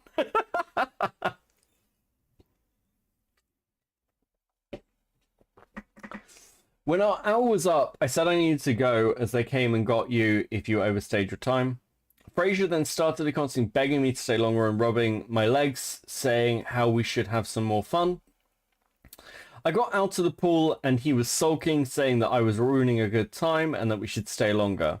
Again, I repeated that our time was up and someone will come, so we should just go. He stomped his feet and kept huffing, tutting and moaning. This went on for a while. Eventually we left. It was such an uncomfortable walk up to the room as he was in a really bad mood because I didn't want to have sex in the spa. We got into an argument about it when we got back to the hotel room and he left. Multiple times on this holiday he tried pressuring me into sex. Multiple times I kept saying no. This caused a lot of tension and we had a few nasty arguments about it. Thankfully this was the only time he did this. Confinement. Fraser had, or still has, I actually don't know, a lot of anxiety surrounding filming with other people around. He mentioned this to me, but not the severity. The first time he got angry about it was before we went on holiday. I was very tired and was napping on the sofa. From what I've seen, actually, like talking to other people, that seems pretty normal. I've talked to quite a few people who are like, I don't like to... I feel like awkward. Let me out, yeah. He wanted me to walk to Canary Wharf to go pick up some bed sheets for his friend that would be looking after Kenji whilst we were away. I wasn't fully aware this was because he wanted to film whilst I was gone, so I was going to do it after I napped. He had texted me, but I hadn't seen that as I was asleep. He had gotten very stressed out and came into the living room and snapped at me if I was going to get the bed sheets or not. I said I was going, I just wanted to nap for a little longer as I was tired. He then stormed out, slamming the living room door, slamming his office door, and started playing music extremely loud. When I say loud, it was vibrating the floors loud. I got scared and thought he needed space, so decided to go get the sheets. I didn't tell him I had left as I was scared to talk to him after that. Even then, he would try and gaslight me, telling me that he hadn't done things he did. After I had moved in, he told me I couldn't be in the flat whilst he was filming, and for a bit this was no problem. But I was also experiencing very heavy, long periods at the time due to my implant, and would get horrible cramps and headaches. I didn't like that I had to leave what was now my home. Oh, okay, yeah, I've had this. I had this with somebody else. Okay. There is nothing worse than living somewhere and feeling like it's not your home. It is like, if you like suffer with like depression or anxiety, or you've come from like an unstable like home life in some way, it is the fucking worst. It sucks. Like I had a partner who wanted like, she wanted to live together, and I started thinking about what our life would be like if we lived together, because she was like very lots of things. But I was like, yeah, this thought was what made me end our relationship. Whenever he would film, as he would sometimes spring it on me last minute, expecting me to leave. Sometimes I would go to the gym for a few hours, but the other times I had to stay in our bedroom with the doors closed. He started off being understanding about this, but as time went on, the situation became horrible. He's slamming doors. Doesn't that make Kenji attack? I think it's maybe. Fuck. I don't know. I don't know what... Wouldn't you just put a muzzle on the dog? Wouldn't you just put them... Like, that's what muzzles are for, right? Jesus. When I first started having to stay in a room, he would let me know nicely if I need to put headphones on or if I was distracting him. Then it became I wasn't allowed to make any noise at all. He's also started off as 40-minute to an hour filmings, but then became much longer as he made longer content. There were times when I was shut in that room, not being able to make any noise for almost 5 hours on many occasions. He would come... What page are we? Page 10. God, there are 100 pages left of this shit. Okay, look, this is, we're gonna skip over this bit. I don't care.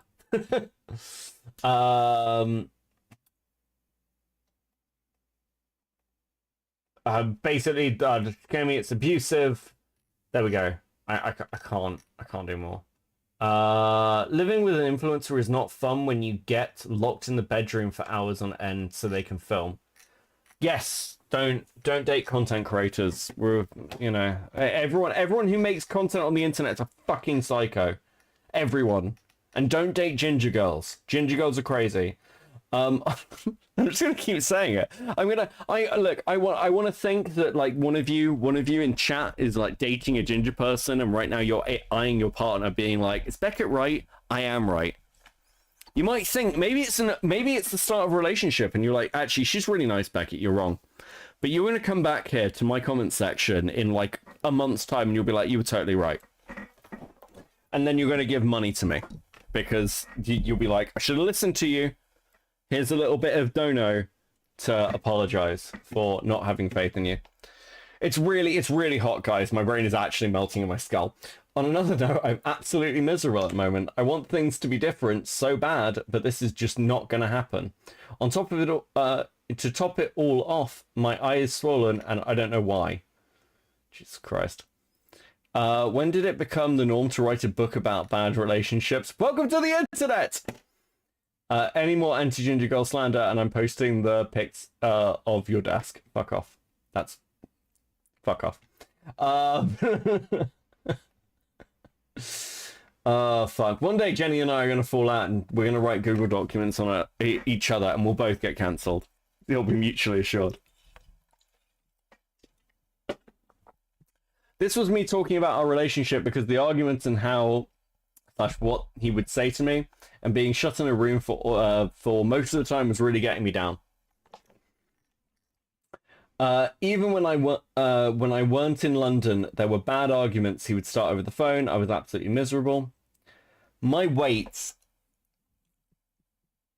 God, does any part of a document... Is any of it going to be good when it begins with my weight? They will be much more interesting than these, at least. I don't know. I've got hope. The dog bit gives me hope. Please do that. It would be a great now recording episode. Oh fuck. Both of us are going to prison when we release Google Docs on each other. Dated a ginger man. Worst decision of my life. Now look, ginger men are fine. Okay, we're good. We're angels, okay? No such thing as... Actually, no, there's Inaba. Fuck, I can't say that. Nah, ginger guys are crazy too. Ginger people generally, don't date them. Fine. Fine. We don't deserve it. Yeah.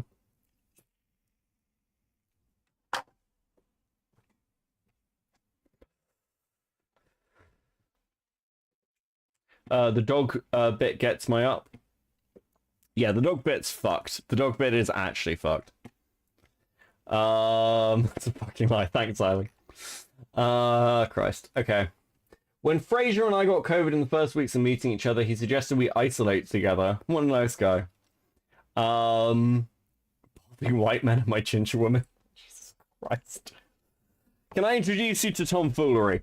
That's a joke. No, don't.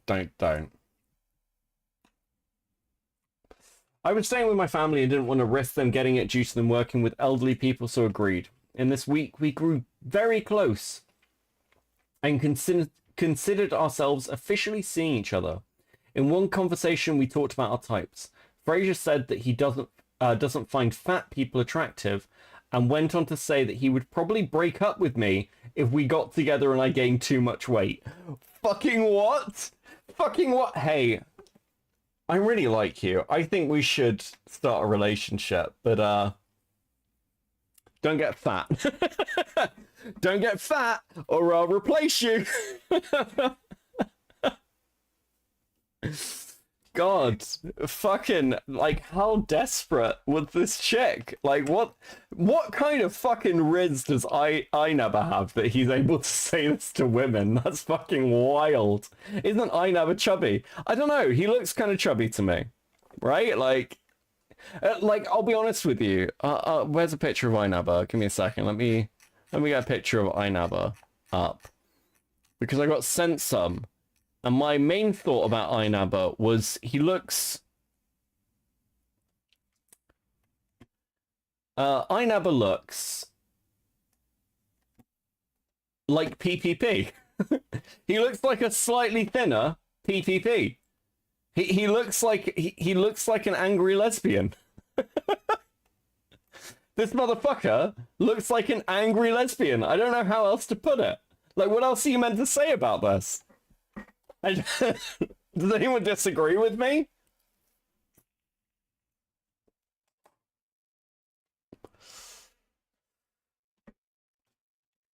Look, fucking... He's not a looker. Look, again, I'm not gonna sit here and like be like, oh well, I'm a great looking guy, I'm really attractive, all this fucking nonsense. But I flabber, Jesus.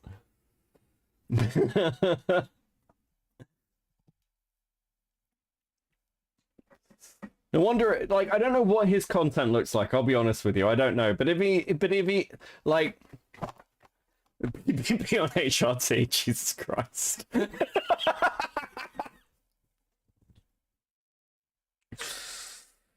Oh, fuck. Okay, we lesbians do not allow this person in our community. He looks like a skinwalker. He does! He looks like he's stolen someone's skin and stretched it over his skeletal, like, form. I dated a woman after the balding white men, so it's all evened out now. Jesus Christ. I don't think he was being serious at the time, considering his weight loss and still being obese himself, but then I did actually gain weight.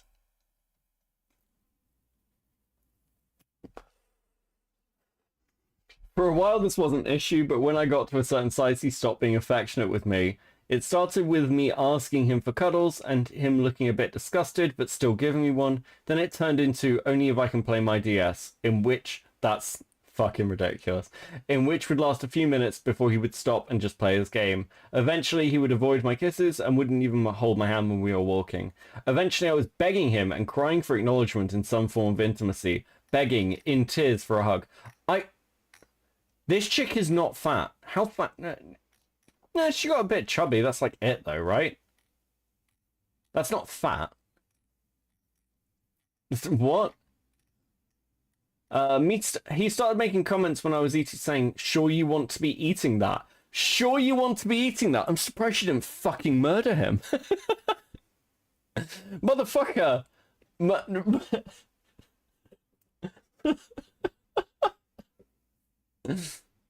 And then he would set the dog on me. Oh, you guys...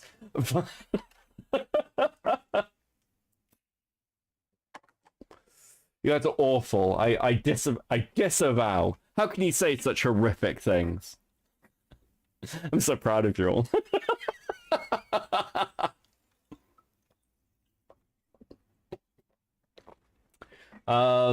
He looks like he took Ellen DeGeneres.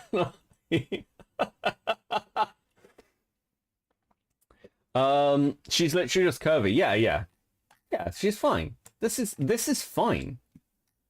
It's fine. I'm trying not to do the like weird fucking. It's always a bit touch and go as a guy where you're like, oh yeah, that's hot, especially like on stream publicly. But this is, yeah, she's attractive. It's fine. She's also ginger, and therefore fucking crazy. Okay. So there's a scale to this. We're all familiar with the crazy to hot scale, okay? Didn't you already eat today? And that doesn't look healthy. This is when I thought to myself, he didn't find me attractive anymore because of my size. It played on my mind constantly, and I even brought it up when I broke up with him. We were arguing OVs, and I brought up the fact that we hadn't had sex in months. Like in his doc, he tried to say this was due to him feeling depressed, that his dad had a stroke and his meds. But him not wanting to have sex with me and pulling back from any kind of intimacy happens way before these things even happened. I mentioned this along with how he told me he doesn't find fat people attractive when we first met, and he looked at me and told me that I wasn't wrong, and he didn't find me attractive anymore because of my weight. This was the only time he actually said it, and it stung. It's also why I asked him in June if I had really gained too much weight to be attractive. This wasn't out of nowhere. I was struggling with thinking that nobody would ever find me attractive again.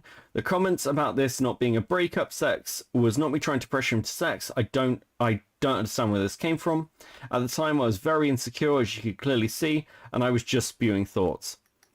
Hasn't he admitted having an eating disorder, or did I dream that? I don't know enough about it, potentially. Hey, Gallagher, how you doing? Comb your hair. I need to cut it. I'll cut it this weekend. I'll cut it. It is a fucking mess, actually. Because fucking Gallagher comes in and gives me a fucking complex. Jesus Christ. Okay. Because of the comments over my eating habits and not thinking I was attractive due to my weight gain, I started restricting my food. I was starving myself, and restricting is something I am still struggling with because of the way he made me feel. I went from slightly overweight to now being underweight, struggling with my body image and restriction. And I fucking, unironically, for any woman who needs to hear it, this is cute. You're fine, okay? No, most guys do not care. They don't give a shit, okay? Stop freaking out. Just because Inaba is apparently a cunt. I don't know. Yes, I gave you a complex. True. Restricting and fearing gaining weight are such big issues for me. Being told over and over that I needed to eat less and work out more drilled it into me that I needed to be tiny to have worth. Something I still can't shake from my mind today. No matter how much weight I lose, I do not feel good enough. Mental health. I told Fraser I had depression very early into knowing him. It's not something I like to hide, as at the time it was a big hindrance on my life. I have always been transparent with everyone I have dated about the way my depression could impact me, as I think that's very important. This is true. You should be absolutely open about these things. Jesus Christ. Thank you, Shadow. Appreciate that, buddy. Fuck. I get bullied by my mods so much. It's not fair. Whenever I would struggle to stay in bed, we're going to skip through this one a little bit because we've heard a lot of the depression stuff. Lecture me about how lazy I was, that he wants to be with somebody who is ambitious, and apparently I wasn't because I also struggle with depression. My life was going nowhere and I was embarrassed. He would go on and on. He would berate me for my mental health struggles throughout our relationship. No one speak to me. I haven't got an eyebrow. Jesus. Kenji attacked me, the impact on our relationship was so detrimental to my mental health. I started losing hair while we were still together, not just on my head either. Jesus. Getting rashes over my body. Found the energy for a shower. The small things are so difficult right now to the point where it's embarrassing. Like, again, everyone has been in these situations where you are fucking depressed. It is normal. To like feel a little fucking despondent, you know. I don't cook enough. That's one of my things. I've been trying to make more of an effort where I actually cook like more complex foods and make myself things that are nice. Started to buy better quality like food and shit to make stuff with. Then, you know, take a little time out of my day. Because like, you know, and like things like going for a walk. But sometimes you don't feel up to that. And if you're really low, it is more of an effort. Yes, I am giving myself a break from reading. Thank you for not asking.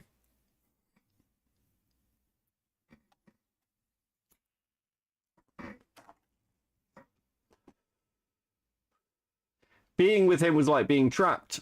I've tried to break up with him in March 2022, September 22, October 2022, and November 2022. Okay, cool. Yeah, we'll just go for that. What page are we on? 20. Finances. I don't want to go over the finances bit. Oh, that's interesting. As I say it, I was always being stupid for not doing what he suggested, but when we first started seeing each other, he was so happy that I was normal and not in his scene. The emphasis on me being normal was something he adored when we first met, and then at some point he determined I do what he did for work. I do what he did for work. Yeah, I'm going to be honest with you. As somebody who has dated in the scene, that, you know, in the same sort of like sphere as my partner's doing work in, they can get really stressful. I think everyone's aware that, like, you know, and especially when you're public and you have like falling outs or little things happen or something. Yeah. Go over the money. It's kind of good shit. Okay. I will trust you, Carmen. When I first met Fraser, I had almost 12k in the bank, and I left with nothing. We talked about me moving in a lot very early on, and I will say there was a situation I was dealing with that made me say yes. But he actually wanted me to move in before the situation actually required me to leave where I was living. He told me he didn't want me to have a normal job because he wanted us to have the freedom to do what he wanted us to have the freedom to do whatever we wanted. He wanted us to go on holiday and do things whenever he wanted us to do without having to book time off. He said he was more than happy to support me and just wanted me and him to be happy. That's always a mistake. Your partner should always work. Tread carefully, Beckett. Yeah, thanks for that. Could have used that advice at other points.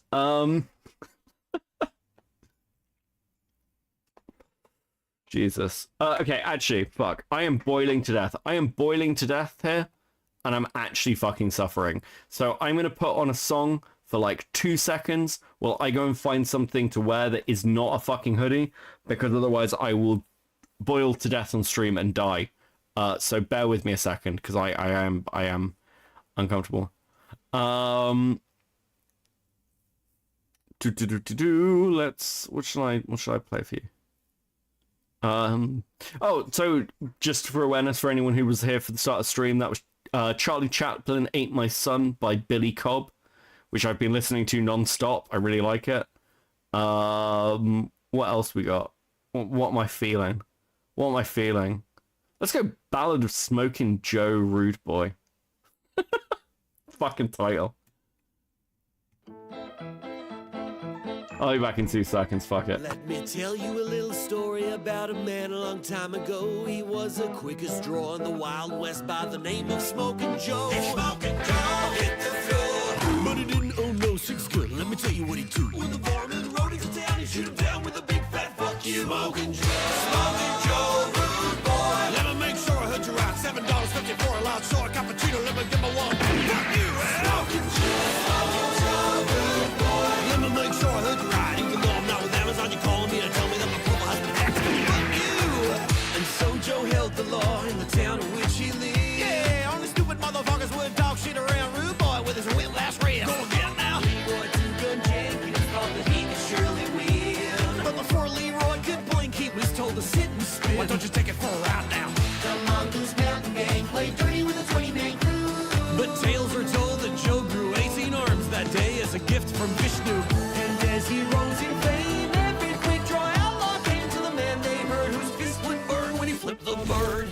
Smoking Joe, rude boy. Let me make sure I heard you right. You want a refund the money that I spent? You shop with a store credit. Smoking Joe, rude boy. Let me make sure I heard you right. Everybody bought a platter to my fancy birthday dinner, but you brought soda water.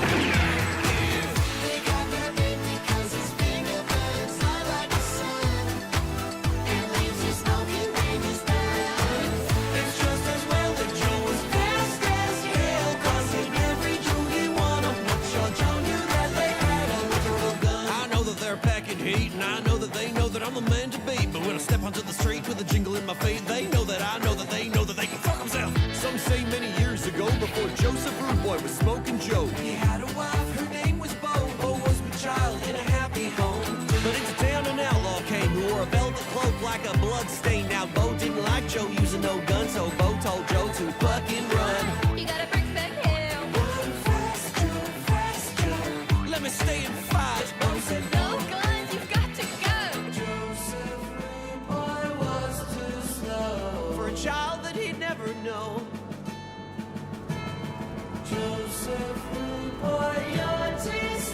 Burning inside, Joseph died, but from the ash, the man who rose the smoking Joe. He's a human phoenix, yes, that's the word. Yeah, of course it's Tom Hardy. Tom Hardy's fucking great. I heard he's never shot no one, but he's still Just gonna let it play to the end. Fuck it. son of a gun. Come out here smoking Joe, you're just as well already dead. Do I just leave Tom Hardy playing while we do this? Does that make it better? Oh, fucking hell. Their eyes were locked, what seemed like 3 eternities. To Joe, the Velvet Man seemed different from how he remembered him to be. Okay, how we doing? The same to Smoking Joe, who 22 muggy? Yeah, it's really muggy, yeah. every night the last 18 years of telling this guy to fuck himself. But when Joe went to ball his hand into a flaming fist, the outlaw shot him first with a middle finger that looked just like his. And as Joe fell, he Oh my god. the outlaw's face, a young girl who'd seen it all and grew up in a terrible place, whose mother once told Joseph to run and bring back help. A girl who thought her father had run. I didn't out to recognize the save title and I was himself. anticipating a normal song. Yeah, I don't give a fuck about monetizing this particular stream, to be honest, so I'm a deadbeat daddy, didn't know I not overly worried. Let me make sure I feel better listening to a bit of Tom. Lo-fi Western beats to read drama PDFs too. Yeah, fuck it. Actually, fuck. Does that exist? Does that exist?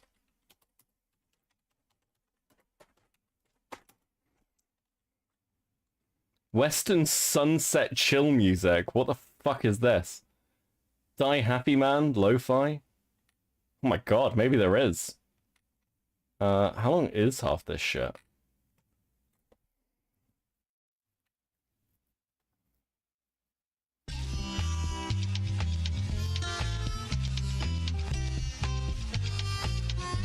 Nah, we're not doing that. We're just gonna do fucking Tom Hardy. The date started off Tom Hardy. begin my night, not expecting the fright of my life. She was perfect from what Okay. I could tell. We'll keep it low. We'll keep it low while I read. It's mostly gonna be here for me, okay? Baby, that's my favorite too. I love cotton dog. Baby, I love Scooby-Doo. Okay. What's your favorite film? She said the best. This is so fucking inappropriate. Okay, cool. Finances. Although he said he would provide everything for me because he wanted me to be happy, he didn't. This ate away at my savings as I had no income trying to live his lifestyle. I never asked him for money, but he used money against me a lot. As if that because he paid our rent, I had no right to be upset at him for everything. He did let me do research for him and edit his podcast for income. He said he liked that I worked for him many times, as it was like we were like jackmate and his partner. Jesus fucking Christ, Inaba, get your shit together, bro. I'm gonna flip-flop so much. I'll go to Inaba's and then I'll be like, oh no, Inaba's got a good point, because I've got like no investment in any of these fucking people. I don't know, actually the dog stuff's really bad. I don't know what Inaba is gonna say to defend himself against the dog stuff. I swear to fucking god, that shit's awful. I love that you put on red flags while reading this, yeah. I was like, that's a good place to start.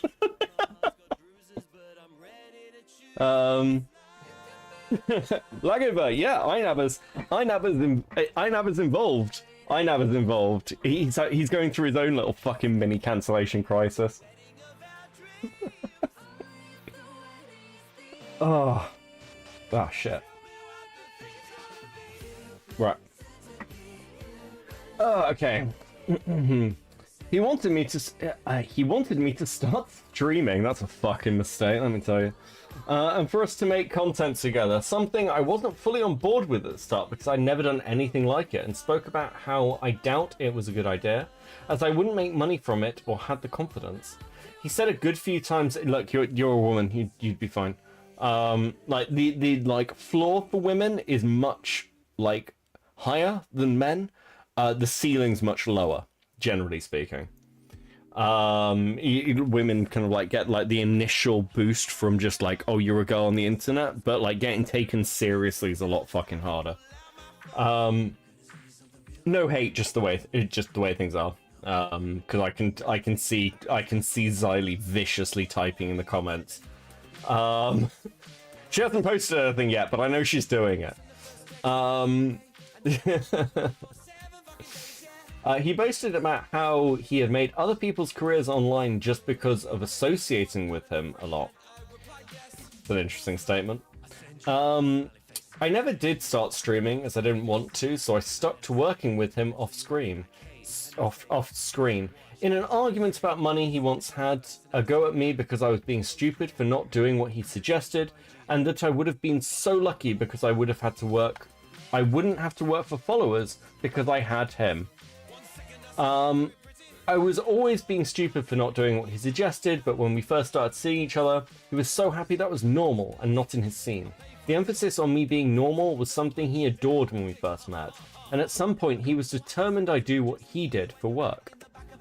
Which is not a surprise. Oh, just a very quick thing, very separate. We got a copy claim. We got a copy claim on some of the music we used for Ken Ashcorp. Not from Ken Ashcorp. This was resolved really quickly, but also just a big shout out to Ken Ashcorp for like, I think, super nice in the DMs. Jenny contacted him, and like really like great at tweeting things out. Like just Ken Ashcorp, as always. Like just thought I'd say it is appreciated to like get like a decent response out of somebody like that. So there you go. It's my random Ken Ashcorp saying while I'm listening to fucking Tom Cardia. Fuck it. I put on Ken Ashcorp, but it's probably a little bit... Don't know, actually. Maybe it'll work for this. Fuck it. We'll see how it goes. Right. I was very grateful he would give me research and editing work, but I didn't enjoy it. Mostly because editing his podcast was tedious, as he wasn't funny. Oh, fuck. Oh, what a burn. I hated editing your stuff. Because you suck. Because you're bad at this. You're not a good content creator, babe. You're shit. I found working from home difficult as I could never concentrate, and the motivation just wasn't there for my depression. He had a go at me a lot for not working hard enough, warranted in my opinion, as I couldn't get the episodes to him when he wanted them, and I knew it was frustrating. I would say he should get another person to edit for him, and I would get another job, but he wouldn't have it.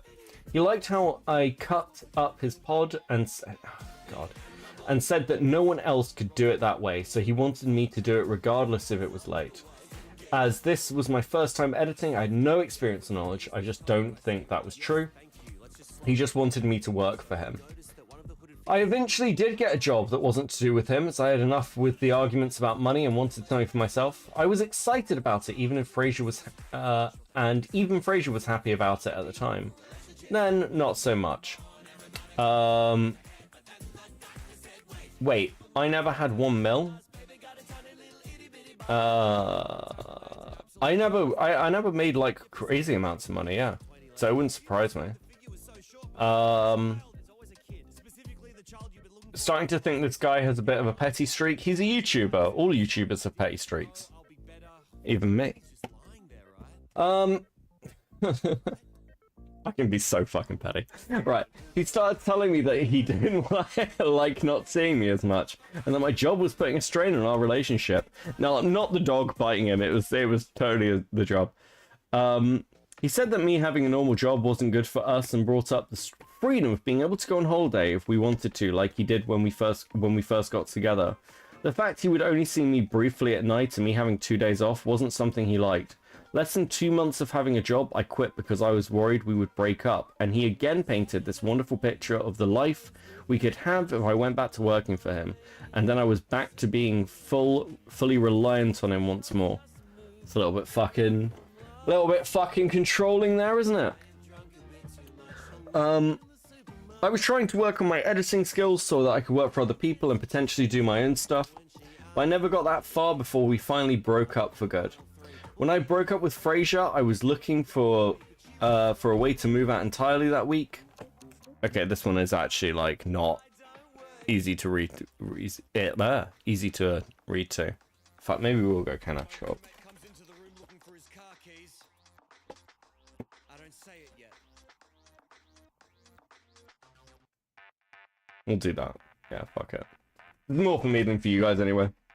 Sending requests for stuff that's not too copyrighted. We'll talk. Okay. I was trying to get my editing skills, blah blah blah. Never got that far because we finally broke up for good. When I broke up with Frasier, I was looking for a way to move out entirely that week. I had no hope. Friends couldn't house me for longer than a week. Understandable. I had no family to move in with as we weren't in contact at the time. I had barely any money in my account and couldn't move or stay in a hotel. I was stuck, but I was on the tenancy agreement. Frasier agreed that I could stay until I could get myself sorted. Neither of us knew how long that would actually end up being. It took 3 months after breaking up for me to finally get a job interview after applying relentlessly. I still edited for Frasier in that time, but with food and my phone contract, it wasn't enough to get me moving. Frasier never understood that that to move out I needed enough for a holding deposit. The deposit itself, first month's rent, and a little extra to live off of. Guess he forgot that I was a normal person. I worked my arse off so that I could leave. He demanded that he would pay for my rent and for me to move as he wanted me gone ASAP. He couldn't understand why I kept refusing. I couldn't take the risk of him paying the rent because what if he decided he no longer wanted to? I would have been screwed. I would have been homeless. He had promised to provide before and failed to do so. So how could I risk that? I just didn't want to move out on my own. I needed to. I even told him I wouldn't take his money as I couldn't trust him. Frasier did pay for council tax either, which led to us didn't pay for council tax either, which led to us getting a massive fine. He was irresponsible because he has money. If he couldn't pay his own bills, how could I trust him to pay mine? How the fuck do you fuck up council tax? Okay, for the Americans, council tax is basically like, it's a monthly bill you pay to the council for basic services, things like your bins, like roads, or like you know, general council things. Actually, fuck it, I'll be honest with you, I don't really know what council tax goes towards. I kind of just don't think about the amount of money they're taking off me each fucking month. But regardless, this is pretty basic. This is like insanely basic. Like, how do you fuck that up? He would always have a go at me for the fact he was paying rent on 2 flats, which was fully his own choice. He wanted to keep the old flat as a studio for his podcast and filming for his channel, and to have the new flat as a home. We also did not get the new flat based off of me having my own space. Frasier also said to me and others that if he moved, he wanted to make sure it felt like an upgrade. All of his friends had impressive flats and he wanted one too. I wanted to move back to our hometown or to Brighton, but he wanted to remain in London. I never pushed as I wouldn't be able to contribute to the rent, so ultimately it was all his decision. No one wants to live in Brighton. No, that's a lie.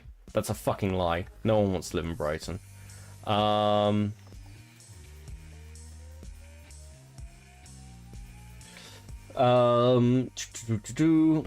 So for him to constantly use that fact he was paying for 2 flats as if it was my fault was like question mark.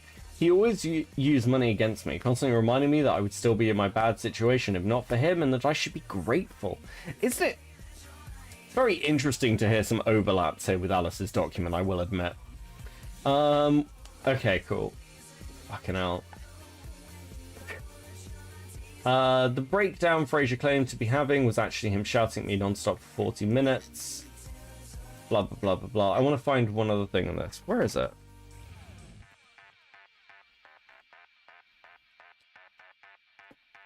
Did I just, like, go over this? Oh, no, okay. Right, okay. Right. We're gonna go from here. Oh, maybe I did skip over it. This is them talking about the sex stuff. I helped him with an argument we were having in October, again with the gaslighting. Yes, I helped him with his binge eating a lot, but him helping me was to belittle and make snide comments about my food and how I needed to go to the gym more. I also didn't drop that info on him. We had argued about the way he had impacted me in the summer and knew about my attempt and struggles with my body image. He also wouldn't leave me alone after we broke up, constantly texting me and talking to me. I asked him to stop a few times as it wasn't fair, as with the state I was in I couldn't let it go. There was a time in the flat when I was masturbating and he came into my room asking for something. I stopped what I was doing, asked for a moment to get decent, and then got him what he wanted. He then proceeded to come into my bedroom 2 more times after he walked in on me when he would usually leave me alone after speaking once. I even brought it up over text while I was at work. I'm out right now, by the way. Okay. Kenji will be wondering as he was sleeping under the sofa when I left, but he's probably on the bed. I'll be able to have a wank without you walking in every 2 seconds. LMFAO. Was my bedroom shut when you left? Jesus.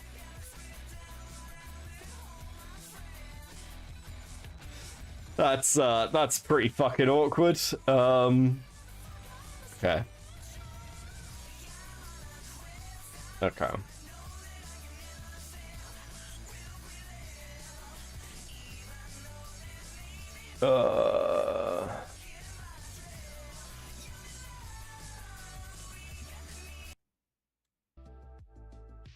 We'll go synthwave. We'll be hyper basic.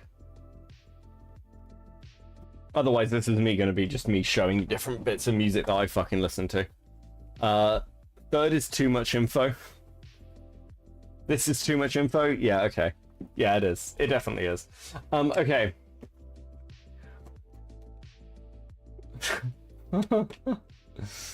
Oh my god. But why do we need to know this? Look guys, we're fine. We're onto the final document. Sure, this one is 81 fucking pages long, but we're onto it. Hey Jack, how you doing, buddy? Okay. Cigarette for Beckett. That's what we'll do. That's what we'll do, chat. How are we feeling, guys? Everyone good? Everyone having fun?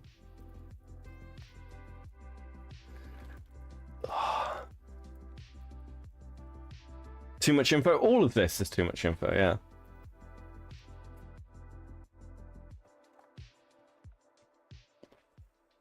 Oh, fucking hell.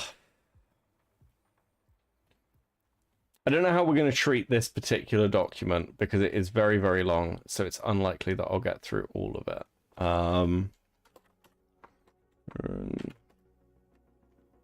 Is Xylee still in chat? Xylee, you're from the south.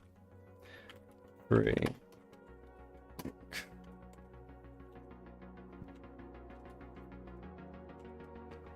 Let's do Southern country music.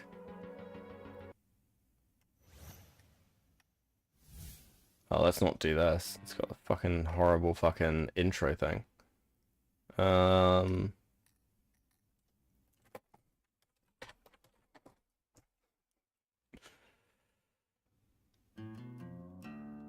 Western ambience.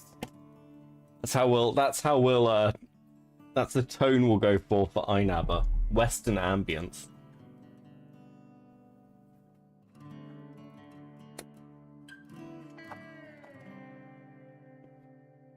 Okay. Cursed has posted another thread of information about me, which is horrific. Manipulations of the truth designed to ruin my life. Today, I'm going to be responding to every single thing she said in that document and disproving all of it. I genuinely am so disgusted by some of the things said, and I genuinely just want this to be over. Please share this around to anyone you see calling me an abuser because Kirsty's lies, but please don't harass anyone mentioned. Now, I feel like I should address the most serious allegations first in this document, the main one being sexual coercion. That's not the main one. That's not the main one. That's not the most serious accusation, Inaba. The most serious accusation is that you have a dangerous dog and... the Kenji part of this will be the final thing I cover. Okay, well, we're going to the Kenji thing first. Jesus fucking Christ. Hell's Coming With Me? Oh, that is actually a great song. That is actually a great song. That's a great call. That's a great call. That's a fucking great call. Fucking... Poor Man's Poison generally is, like, fucking great. Hold on. I need to, get a playlist going. We'll do Poor Man's Poison.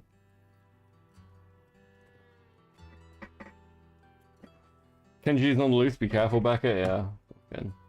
I mean, look, I said before, I will probably flip-flop because I'm sure Inaba has much evidence to go through. But some of this looks real fucking bad, I'm gonna be honest with you. Okay. And, fucking...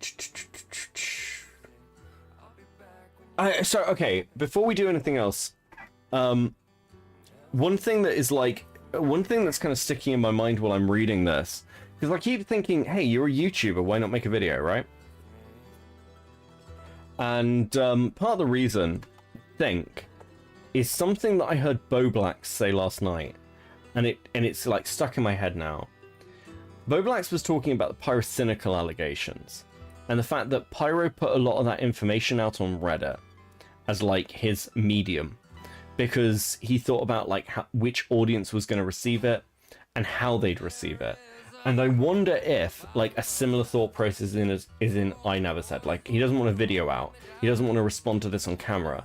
He wants document responses because like he knows that the vast majority of people, you know, I'm not going to sit down and read 81 fucking pages, right? They're probably going to read like one document depending on whose side they're on.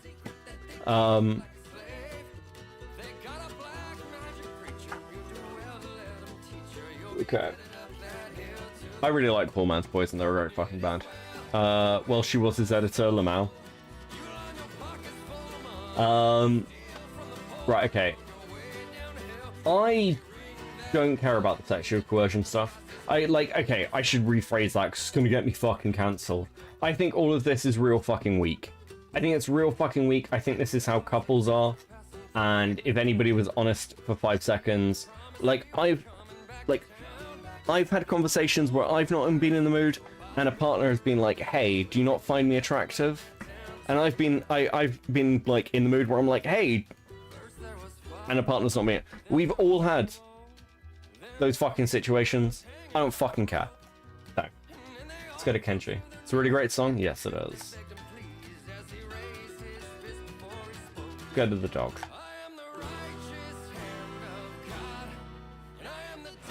Imagine posting screenshots admitting that your dog's an alcoholic. Jesus. Just a bad look. It's bad look, Inaba.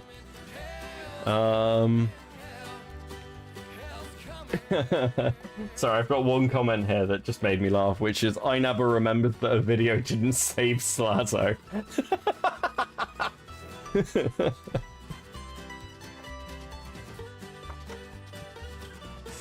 Oh, fucking hell. Yeah, this stream is so demonetized. Worth it. It's the only way I'm getting through it.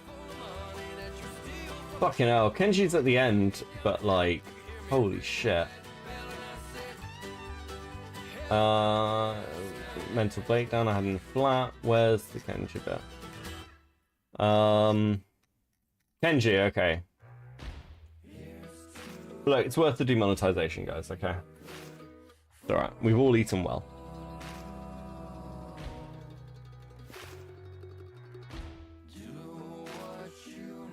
Now, I have left this part to the end due to the amount of screenshots I will be sharing. Kenji is my dog, who at the time of the events was 2 to 3 year old Shiba. 2 to 3 year old Shiba. So this is a dog that he would have got like just before the. So I was right. It's like this is like, well, I wasn't right, but like my thing of like, you know, a lot of people got dogs, then the lockdowns happened, and then they became like poorly domesticated and socialized. Seems pretty accurate to this, honestly. So Fuck you guys. It was right. Okay. What the fuck are we doing? Okay. But over, in particular, the period of 2022, Kenji developed food aggression, and as a result of that anxiety-induced aggression, this genuinely was one of the biggest struggles in our relationship and also my life for the last few years. And I've documented this on social media throughout.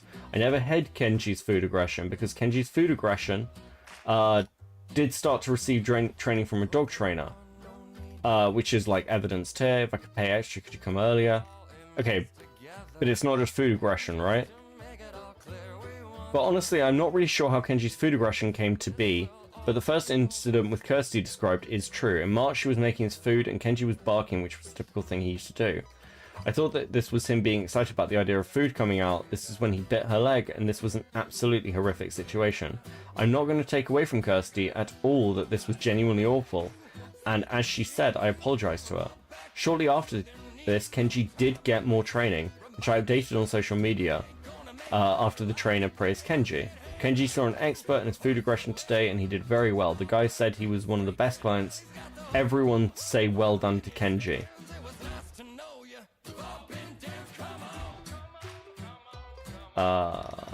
Okay. Okay, where are you going with this? Now, this was genuinely really good to see, and we thought you were making progress, but then as Kirst says, another incident happened, when he was guarding her and tried to attack her when she was in a blanket. And this moment I was asleep, and 2 doors, multiple walls, and a hallway were between us, so I did not hear Kirsty calling for me. This was an extremely difficult situation, and I seriously did not know what to do. Okay. Unironically, you're seeing your dog being hyper-aggressive with your partner. It's the point where you should probably have already stepped in, bro. What the fuck?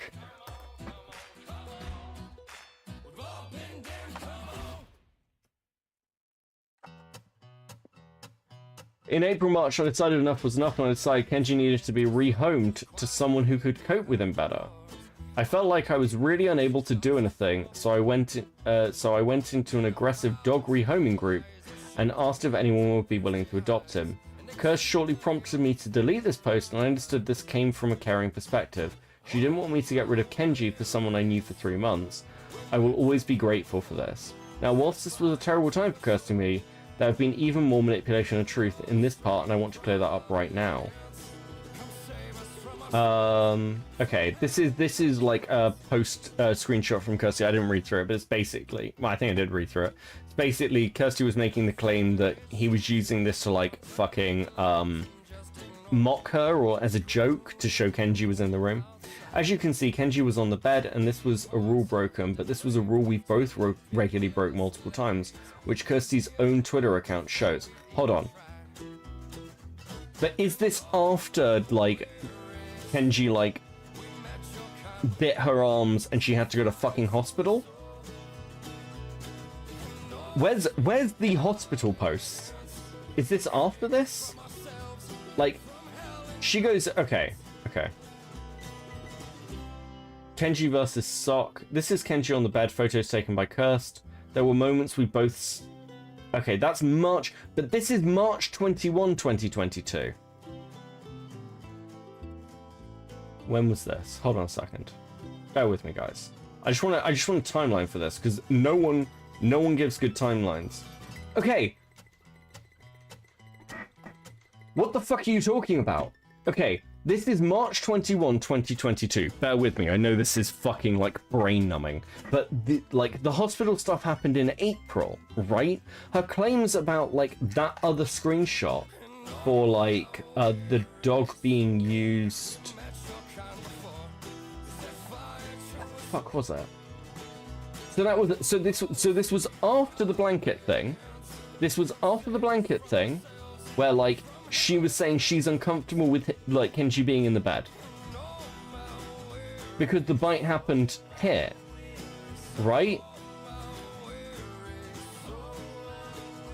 What the fuck? The timeline for this is so fucking weird.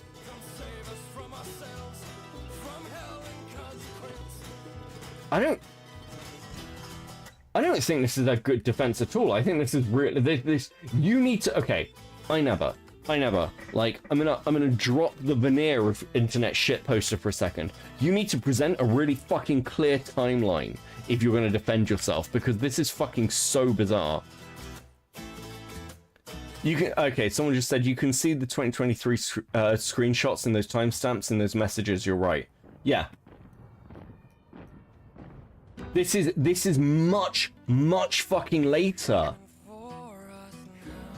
This is such a dishonest framing for this. And the reason this is at the end, make no mistake, the reason, like Inaba said, in my opinion, the reason Inaba said at the beginning was, I want to deal with the most serious stuff first, and Kenji at the end, is because Kenji is the serious stuff.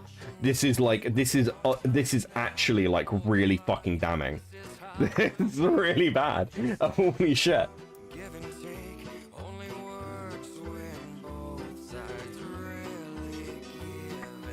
As you can see here, Kirsty claims, okay, hold on. Same, we have literally done everything. That boy takes over our lives. Crate training is the only thing. It's annoying about him getting upset at the kitchen again, though. Feels like it's a million steps back. As you can see here, Christie's claims it's a million steps back after Kenji displayed a few issues again, and how he's taken over our lives. We were clearly trying everything we both could to help. Yeah, that's... Yeah, Kirsty's saying that she was making an effort.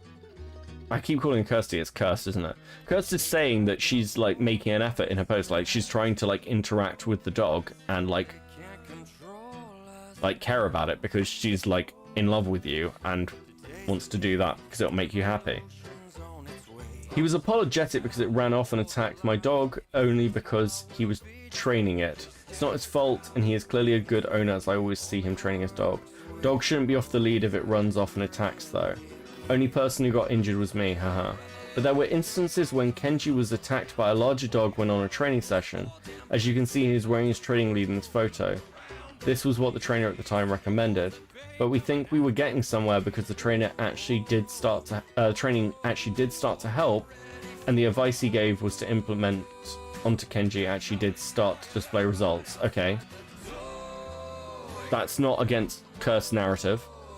The food aggression is basically gone now. I'm actually really happy to hear it. I was worried about it. He seems a lot better, and Curse seems a lot calmer too. In this DM here with a friend from April 2022, this is me doing the training with Kenji. April 2022. Okay. So, before the, like, hospitalization?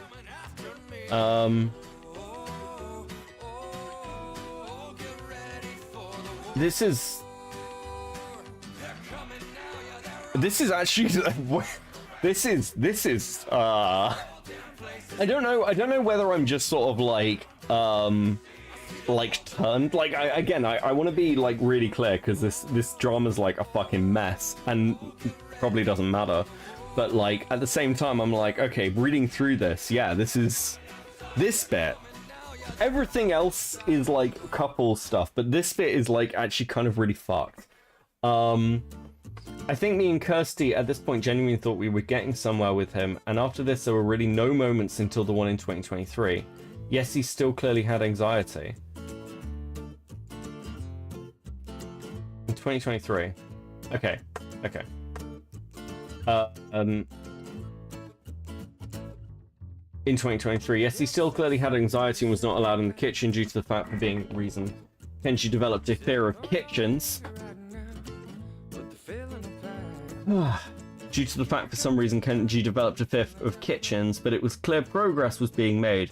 And whilst I'm not going to using this to take away from the awful incident in 2023, I want to show that I really did try with Kenji. Yes, there were moments where I let him on the bed when I shouldn't have, but we both put everything we had into helping him, and that led to so many posts by Kirst herself claiming her love for Kenji. Here is a TikTok of her saying he stole her hearts. Yeah, fucking, I hate this. I hate this evidencing like this, because you're both fucking content creators at this point. You're both putting things out on things like TikTok and YouTube.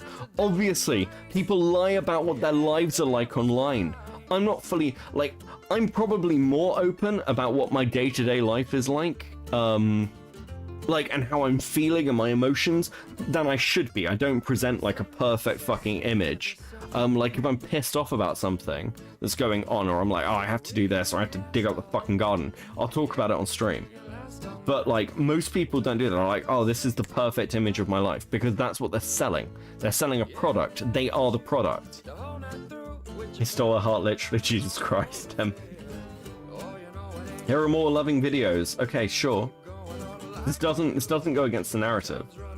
Now, the reason I'm posting this isn't to justify anything. What Kenji did was absolutely horrific, but to show we genuinely did try our best with Kenji, and we honestly did think it was getting better, hence so many positive posts like this. Sure. As you can see, okay, but that's not the claim.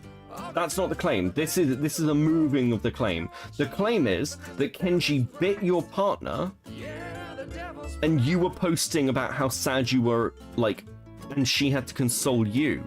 That's the claim. That's the claim here, right? As you can see, the caption said, she's out here living her best life, and this is the first time she's genuinely felt happy and content in a long time.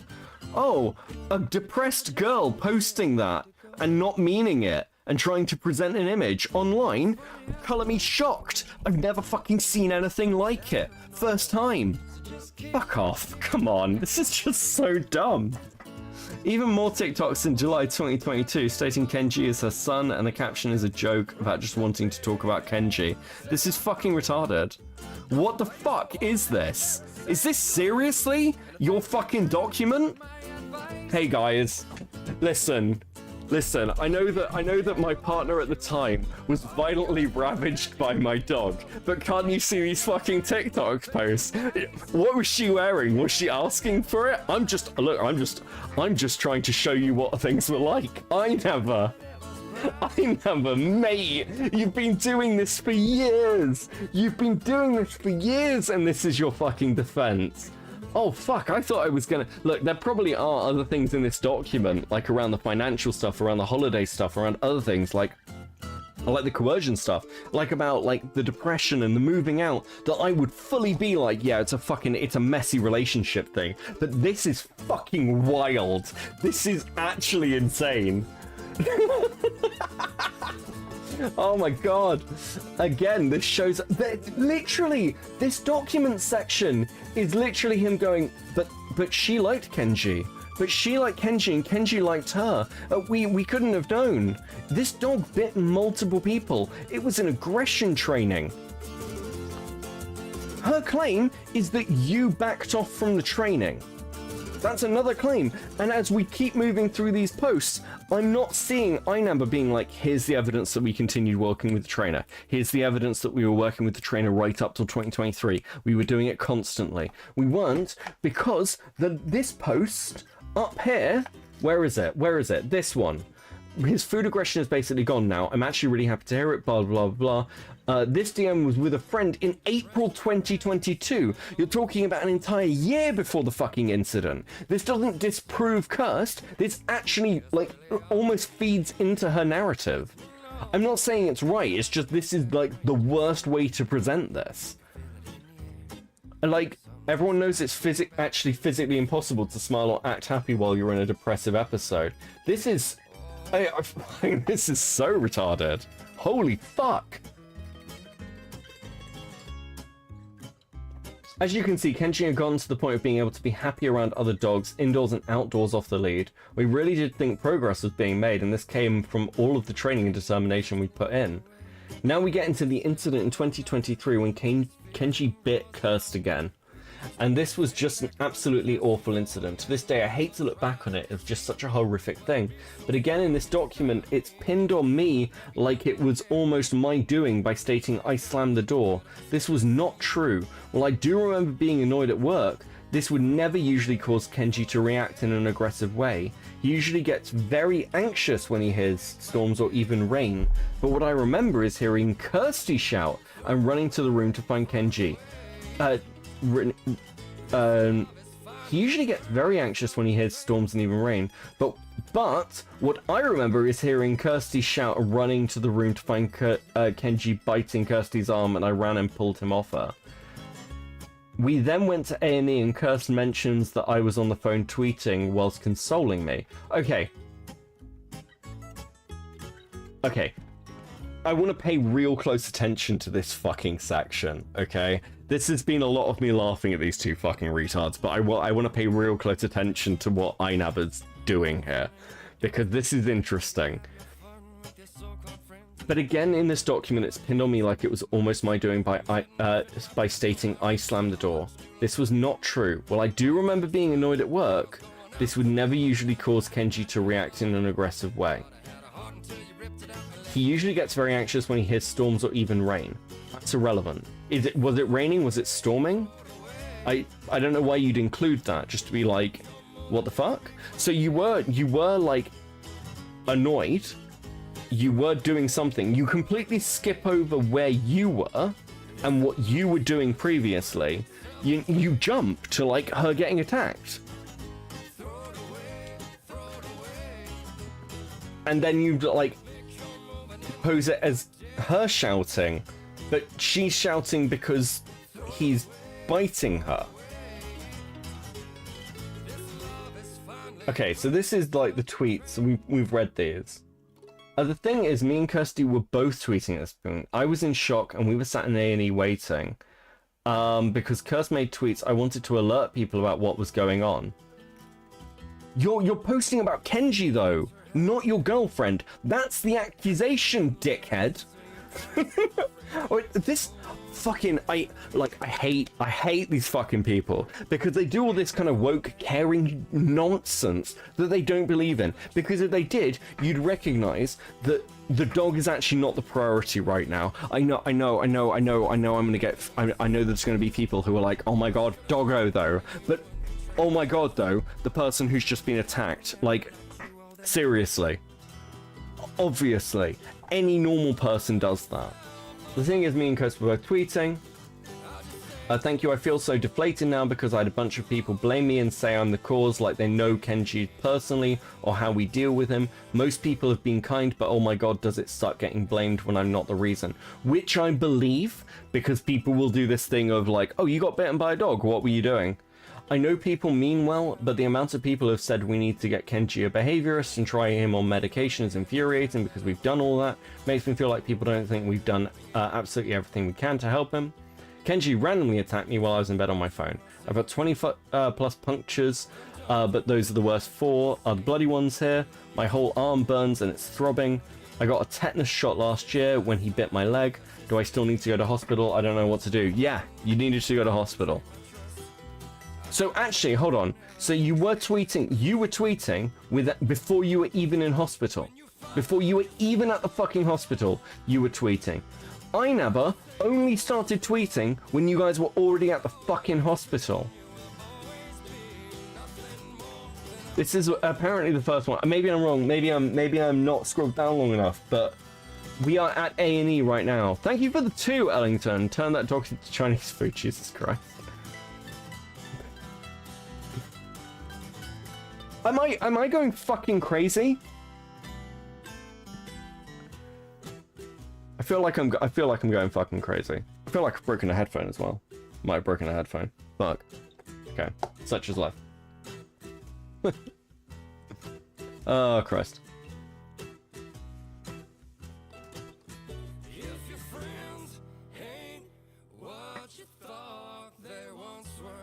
Yeah, I have. Fuck it.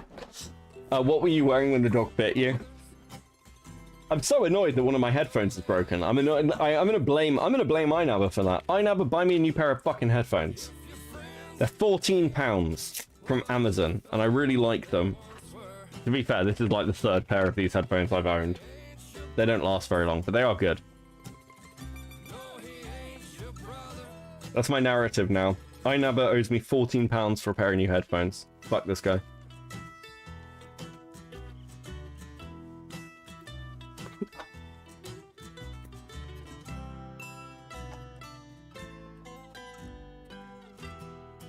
Because of these tweets, I made tweets myself. We were both devastated and we were both consoling each other. I was genuinely in a state of shock, and to be honest, to this day, with that incident, I still am. It's an absolutely horrific event that I wish never happened. Dogs will be dogs, fucking hell.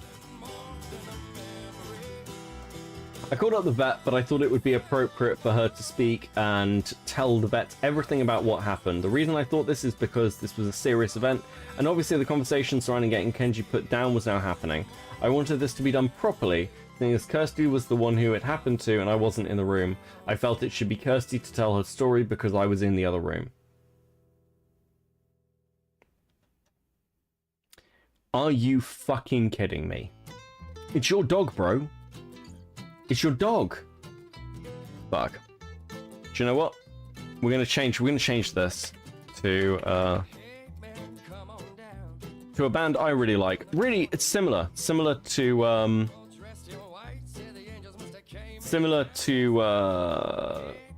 Poor Man's Poison, but a little bit different.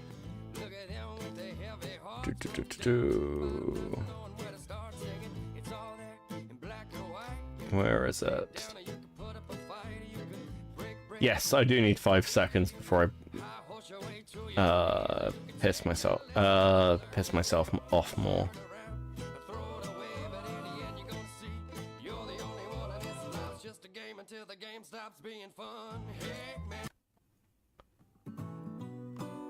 There we go.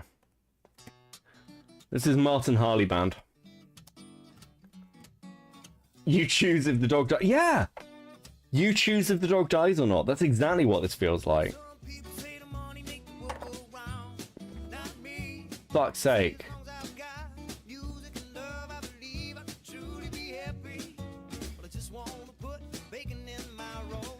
Oh my god, hold on a second.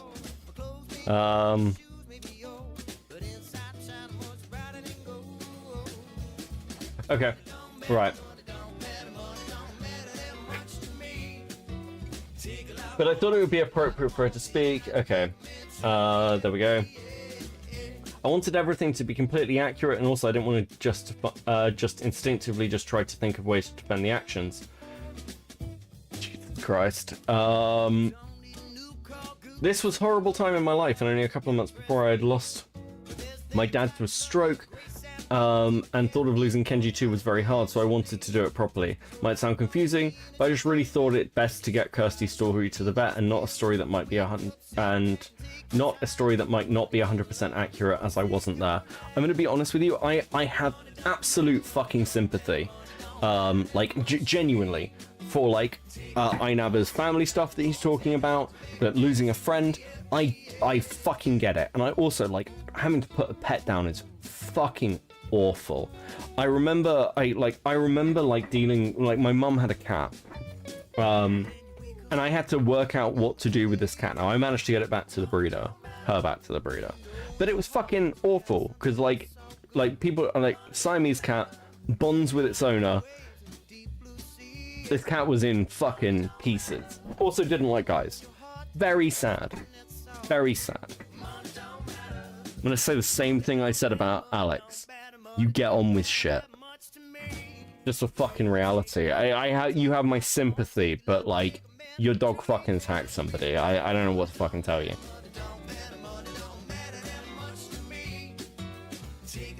As much as what Kenji had done was terrible, I wanted to treat this carefully as I knew it was most likely would have led to him being put down. I think the worst part of all this is just getting back, and Kenji is happy and excited to see us just makes it feel even worse. This tweet here was poor wording, I won't deny it, and I am sorry for that. That was on the night of the incident, and there was genuinely something so horrible about seeing Kenji all excited to have us back and not acting like anything had happened. The worst part of this was, of course, Kirsty getting bit. I should not have worded that tweet in that way. Hello, this is Kenji, a 4-year-old Shiba, and it breaks my heart that I'm trying to find the right person to rehome him. It's a very unique case. Kenji has anxiety-induced aggression. That's interesting. So, is this him going back to the forum? On the day of the incident, I also made a post on the rehoming page for aggression dogs. I intended for Kenji to go at this moment. I was more expecting him to be put down, but we had to wait for the decision for the vet, which came in a few days. After we went to the vet with Kenji, we spoke to them for a while, and at this point I was honestly under the impression there was no helping him whatsoever, and he was going to die. But then we got into the vet, and they did give us the option of putting Kenji down, but also the option of a very expensive special veterinary clinic, where a special education, high world-class veterinarian trainer would come and analyze Kenji and work out all of his issues, whilst also giving him scans for anything possibly underlying. They also then provided me with contact details of people who could then take Kenji after he had received training, if I still felt it was best. I want to know something about this. I want to know whether that dog has bitten other people, because that kind of fucking matters, right?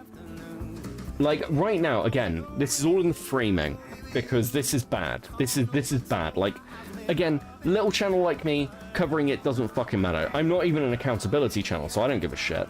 Like, I'm not gonna try and fucking cancel Inaba. Don't, like, not my bag. Not my circus, not my monkeys kind of shit.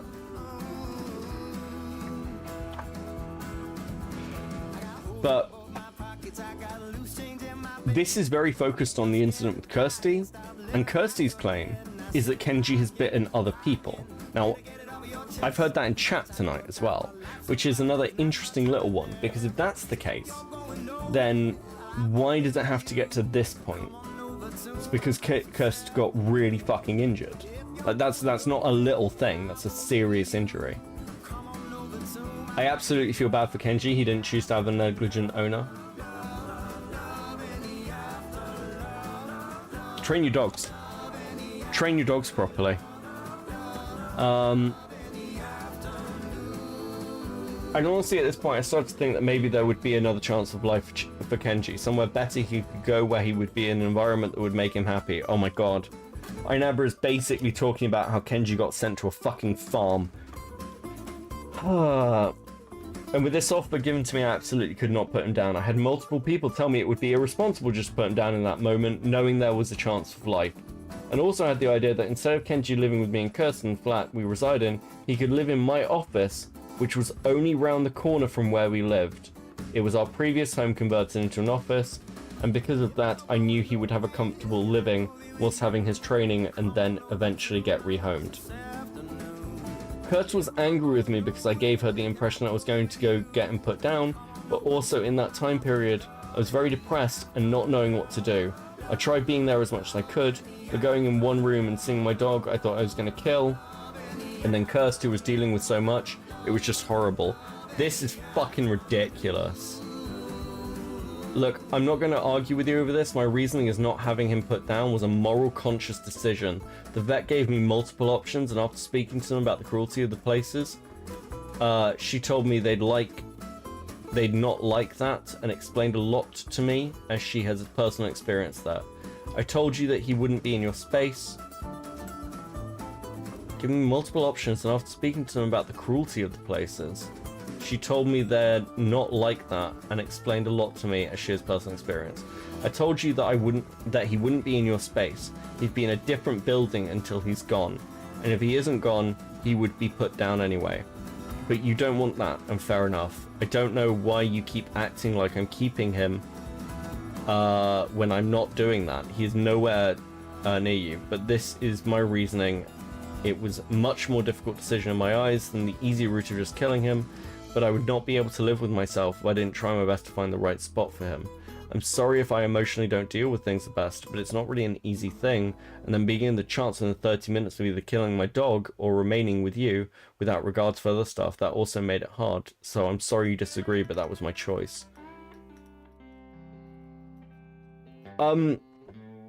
Straight up, you can make this decision. I even understand why you made this decision, Inaba.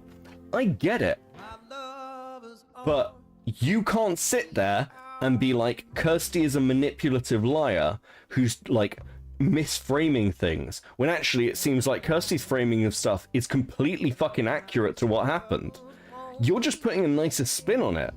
That's exactly what fucking happened. Are you fucking kidding me?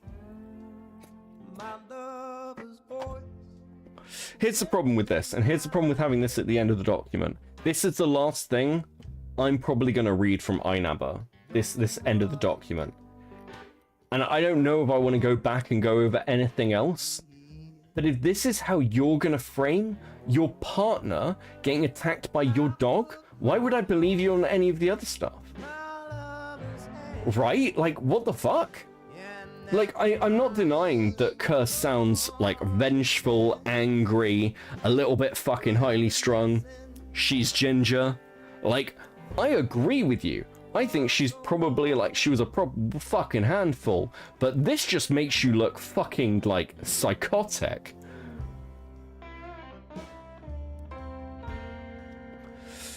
This music is a vibe, I like it. Martin Harley Band. Really good. No one knows them. But, like, I had a friend who really, really liked them. He like, roaded for them years and years and years ago.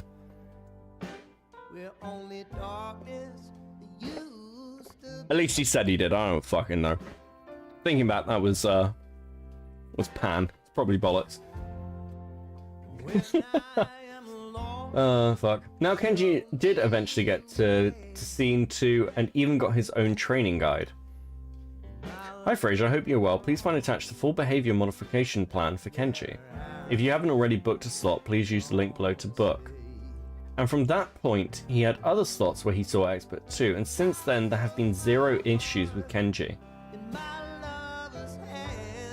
Okay, but you were saying there were 0 issues with Kenji for a whole year.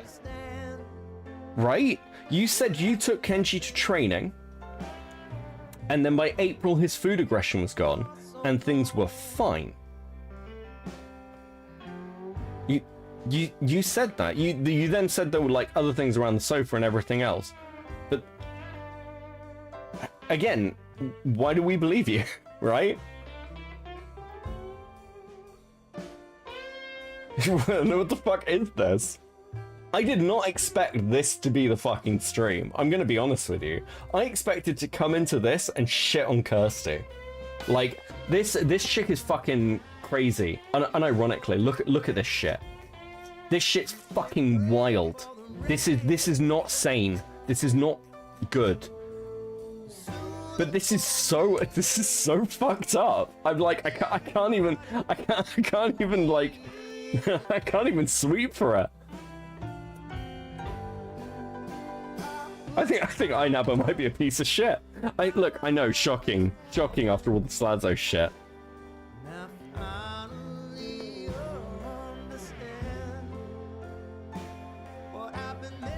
Hey, listen.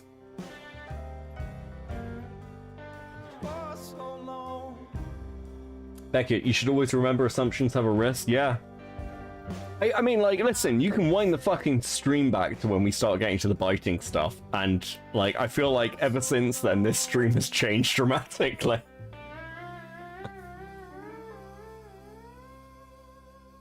He waited till the dog was 28 in dog years to train it. Fucking hell. I was actively trying to place Kenji to be rehomed in, but found no suitable places, so I decided to keep on working with Kenji. He stayed most of the time in the office with me, but if he came to our living flat, he would usually always be in the room I'm in. But based on the images below, Kirsty was okay with this, even at points letting Kenji in our bed, posting him on her story. Fuck me, bro. Fuck me. Are you actually mentally retarded? Inaba, you need to go to a psychologist to check for, like, extreme levels of mental retardation and autism. So you've got a girl who's depressed, who's stuck living with you, who you've broken up with, who's still working for you, and you have moved the dog back in? That's your defense? Are you fucking mental? Like... Oh my god, this guy's a fucking retard! This is unbelievable! Did no one else read this far in the document? Holy shit!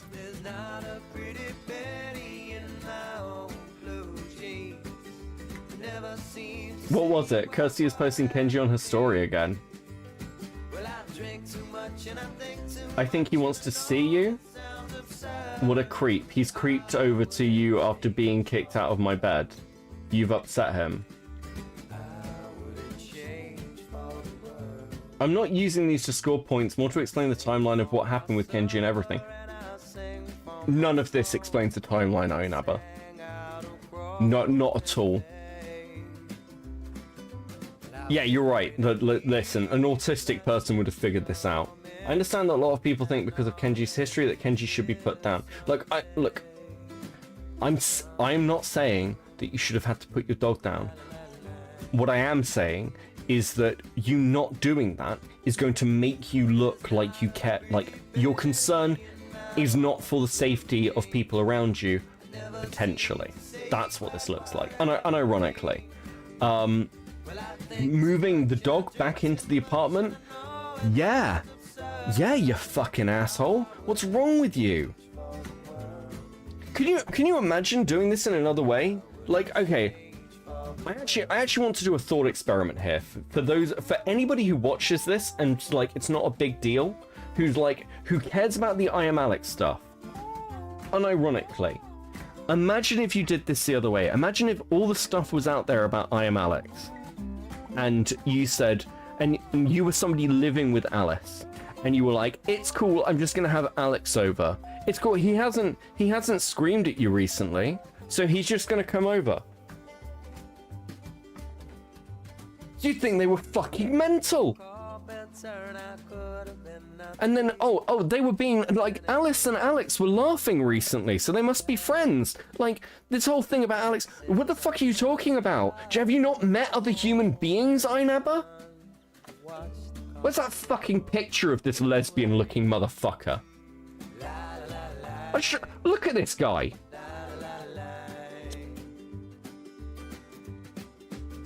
You know what this is? You know what? In this way, he is the same as Alex. He is just fucking concerned with his own feelings. It's how he's feeling. He doesn't give a shit how Cursed feels. And again, this isn't a fucking excuse Cursed. It's not. I don't fucking care. I just don't want this motherfucker getting like a sympathy party when he's a cunt. Jesus Christ, this has actually pissed me off.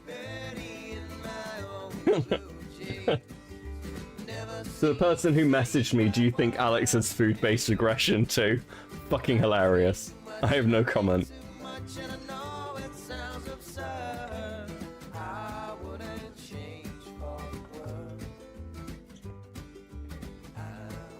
This is fucking so retarded. I understand that a lot of people blah blah blah. I get that you would have took a different decision, but given how much better he is now, I am glad I took the decision. This part of the document really isn't here to expose, but it's more to document how this whole thing was so much more difficult. We both loved and cared for Kenji, which she does say in her document, and I will always be grateful for her putting up with him and telling me not to rehome in 2022. But yes, that basically concludes disproving everything. Inaba. This doesn't disprove anything. If anything, this actually is just confirming Kirsty's narrative. Unironically, what the fuck are you doing, bro? My relationship, like, again, on the dog thing, I want to be really clear. This, because I haven't read the rest of your response, I don't fucking know. So, again, all this section on Kenji does is essentially confirm what Kirsty is saying in more detail. But framed in rose-tinted glasses. I actually can't believe you fucking wrote this. My relationship with Kirsten many problems, but what she has claimed in her document is disgusting, and I am in shock that she would even publish such allegations against me. I hope she retracts them and we can both go on our lives in separate ways. I really hate airing all our private information to the world to dispel horrible rumors, but because of her 2 posts, I now have to. Please, if you could spread this document while hers remain up, but please do not harass anybody. Edit. I bet you fucking do. Bro, I would have been shitting myself as someone who has got bitten by a dog and had to go to the ER. I'm scared of dogs 13 years later. Yeah, I was saying this earlier, Buns. I still have a slight phobia. I've had to get over it. It's rough. Getting bitten by a dog, like, really fucks with you. I think the situation, to be fair, I was bitten when I was like, God, I was like 3, something, super young. Please support I was a shitty kid, I probably deserved it. Please support an uplifter. What happened to me was a toxic and really messy relationship. What happened with me, okay. I also want to add that I think the situation needs to absolutely be rediverted to the original situation. Alice, please support and uplift her. What happened with me was a toxic and really messy relationship, and I think any logical person can understand that two exes living together in such an uncomfortable situation will always lead to toxic behavior. But there is a strong difference between having disagreements and doing what happened to Alice. I think everyone who's been in a long-term relationship has had moments where they've been rude or not acted in the best way in every scenario, and honestly it would be very easy to spin anything about anyone. This is where we need to actually be serious about this stuff and realize that this situation I am now sadly involved in takes away from the real victims. This shouldn't be about me or Kirsty. This should be private. The fact I am having to air this out more private information to defend myself is mentally so draining. She stated at the beginning of this document that she did not want to make this information public, yet she started this situation when she made a thread about me, deleted it, and then made another thread accusing me of being not that far off Alex. Thank you for the 2. It's rough getting bitten by a dog. Lamau, I'm gonna be honest with you. My opinion's also changed. I don't think this is side stuff. I think this is... Do you know what? Fuck it. I think the dog stuff, just the dog stuff, I don't care about the other stuff. Just the dog stuff is bad. Is really bad. I think it's up there with some of the shit that's being thrown. I think that Alex is rightly being called abusive. For like the emotional manipulation, for the way he acted towards Alice, for the stuff we've seen in the screenshots. I think that's totally fair. But I think if you're gonna hold that, I think this shit with the dog is actually I think that's, yeah, I don't know how else to put it other than fucking abusive. I really don't. I don't really know what to do. As people who watch me know, I usually come pretty prepared with where my takes are. I did not expect to get to the point with this where I'm like, it's yeah, this is really bad. I don't know what else to do about it. Yeah, Shibas take work. They're like huskies. They're working dogs. People think they're cute and they'll just do cute things, but they're not. They're working dogs. They have personality, as my friends with huskies say. Huskies are another one. People get huskies and they're like, oh, I'll just have a husky, it'll be fine. It's like, it fucking won't. The husky. The shit with the dog is actually worse. You're putting someone with a trauma response into a situation they'll have to confront all the time. Yeah, the dog stuff fucked. It's unironically fucked. God, okay. Let's listen to Kirsty be fucking insane for a bit. Last time I'm speaking about this because what the fuck. That screenshot of me claiming that I was coercing him to sex when I didn't even ask him for sex, or just trying to asking a question when you can clearly see I was insecure. He told me that day we broke up that it was the reason it played on my mind for months. He's cropped sexual texts and us joking together to make me look worse when I never coerced him into sex. The second one was from when he undressed me and was teasing me to make me beg for him, and then he didn't again, why I said I think we are thinking of different times. I've been open about being a sexual person and being a sub online. Having him use my kinks against me in our sex life as proof is fucking wild and clutching at straws. No, Fraser didn't physically harm me, and I admit that in my doc. I literally talked about him trying to pressure me into sex and haven't claimed it to be assault. That text is him he is using to claim he didn't have me shut in the room for hours and stop telling me proves I didn't lie. He did shut me in there for hours, and he did stop telling me. Again, using money against me in this doc, Fraser told me he was earning 25k a month from YouTube, so tell me how he would struggle to pay his bills. If he said he would provide for us and then continue to use it against me as if I could never be upset with him over everything. We didn't get to these sections. I don't care. I don't care. Look, listen, holding your finances over your partner is incredibly shitty behavior. I won't say anything else. I won't say anything different for that. Using my past against me to get was something Fraser did to get me to feel grateful. I want to see what she says about Kenji.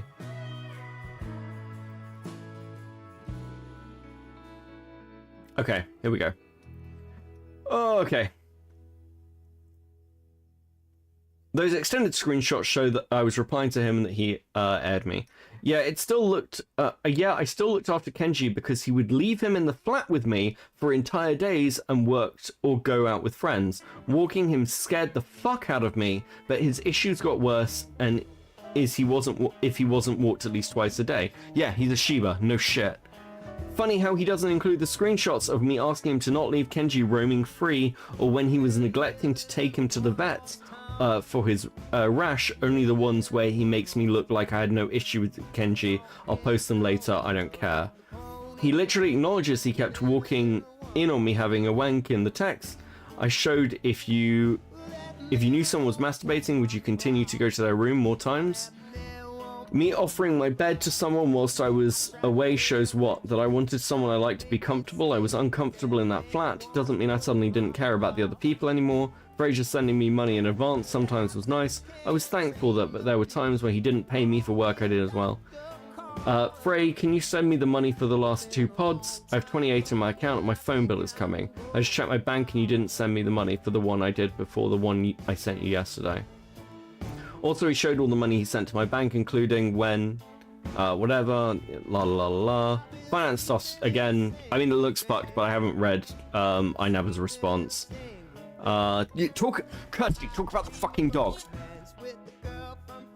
Okay, talking about jobs. Just gonna fucking search it.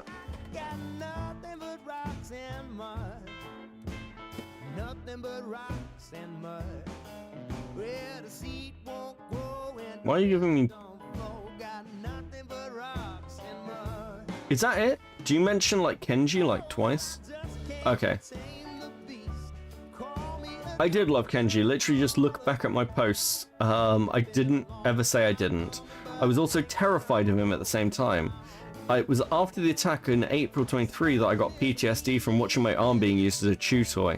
The posts of him being on the bed were from when Fraser convinced me that we should stop not letting him in the room, as he said he needed more space to roam. Kenji would listen when told to leave the bedroom at this point, so I thought he was trained better and listened to Frey. None of those justify the screenshots that show Frey teasing me about Kenji and actively not doing what we were told to do when he was in the stage of being constantly aggressive. Showing moments of me posting happy doesn't mean I wasn't also miserable. God be damned, someone have more than one emotion. Yeah, I was tweeting about the situation, my BF wasn't there for me at all, and other people were telling me it was my fault because Shiba's only like one owner. I have heard they imprint, yeah. Fraser didn't call the vet, I called on my phone. Just because I was the one who was attacked means that his lifelong owner wasn't well aware of how Kenji was. He thought about himself and not about how I would feel the entire week from being attacked to actually going to the vets. Why I was so angry if Fraser is because he told me he was putting Kenji down and I was there and supporting him as obvs it was a horrible thing. I was tirelessly supporting him whilst he was giving me none and wouldn't even sleep in the same bed as me or talk to me in person. He kept showing me shelters, none of them ended up being good enough for him. He kept putting it off as he wanted more time with his dog. I get that. But it was longer and longer I kept having to be around Kenji straight after the attack. I was having nightmares every night, couldn't sleep, could barely get through the day without having a panic attack because my arm hurt for so long and I kept reliving the attack. I wanted the situation to be over because I was literally torture living with Kenji after that. It was literally torture living with Kenji after that. The post on my story Frozer was talking about was something he brought up to me later. I called him a devil dog. It wasn't in a nice way. At that point, I was trying to make peace with Kenji because I had to live with him there. I would give him attention if I knew he was alone for... This is such a good song. At this point, I was trying to make peace with Kenji. Make peace with Kenji because I had to live with him there. I would give him attention if I knew he was alone for a while because he had separation anxiety, and the happier was, the lower risk I was of getting attacked again. This isn't about if anyone believes me or not. I know I went through and I'm still dealing with it. I'm angry to see him manipulate so many situations to make himself out to be blameless, or as though he didn't do the things he did.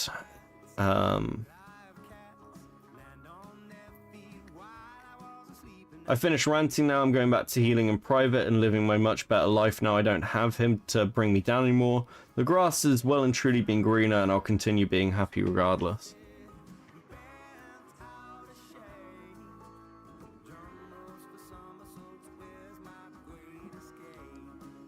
This dog has more rights than me.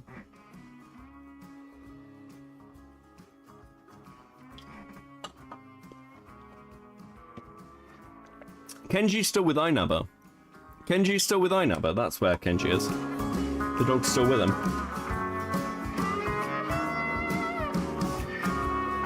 Fuck, what a twist in the stream. What a fucking twist in the stream. Jesus. I can't believe it. I can't believe it. That almost never happens. That almost never happens. Holy fuck. And I'm tongue-tied, twisted, bent out of shape. Do you want to know how bad this is? Do you want to know how bad the dog thing is? Jenny is like, I feel bad for my tweets earlier. Kirsty was right. Do you know why Inaba wants to go back to talking about Alice and Alex? Because this shit with Inaba is fucking bad. It's fucking bad. Unironically, it's really bad. This dog shit's fucking awful. I'm actually angry for Alice. For Kirsty. I'm angry for Alice. Well, I'm angrier for Kurtz than I am for Alice, actually. Unironically, I think what Kurtz went through with this fucking dog is worse. I think it is actually worse. I can't believe I'm saying that. I'm giving you my honest opinion. I think it's fucking worse. I think the shit with Inaba is worse. Genuinely. I'm shocked. I'm actually fucking shocked.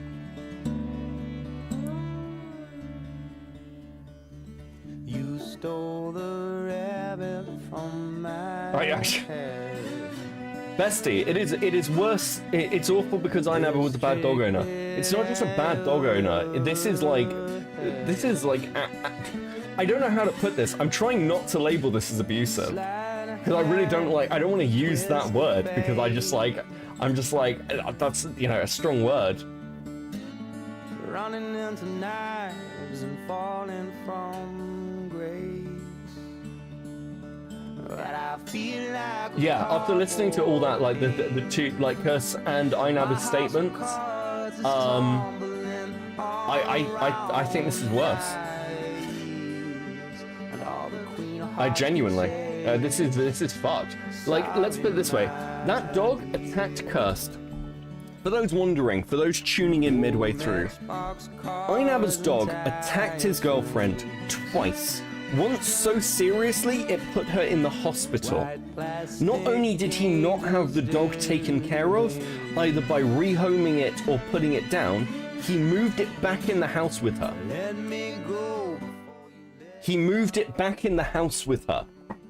And his defense for this is she posted tweets about liking the dog. That's entirely fucked.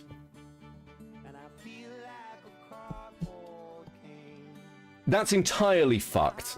It's unironically, I'm outraged for Cursed. I am fully saying I was like all the other shit in that document, all the other financial stuff, all the other random stuff. I don't fucking care. This dog shit is awful. Unironically, I'm dropping the veneer. This is so fucked up. I don't know what else to say about it.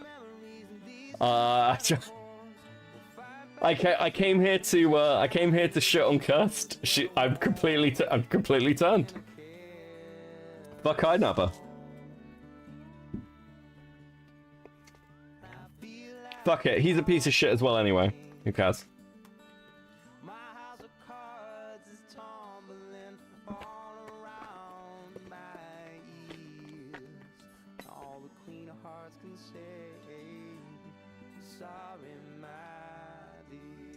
I'm gonna say this. Anybody who claims to give a shit about Alice, anyone who claims to give a shit about Alice, if you don't care about Kirsten and the Inaba stuff and the dog stuff, you're a fucking fake. You don't give a shit. And unironically, unironically, if you think Alex is abusive, if you think Alex should be called out for what he did to Alice, you should think this should be called out. I don't want to hear any fucking double standards of this shit, because I think the dog stuff is so fucking bad.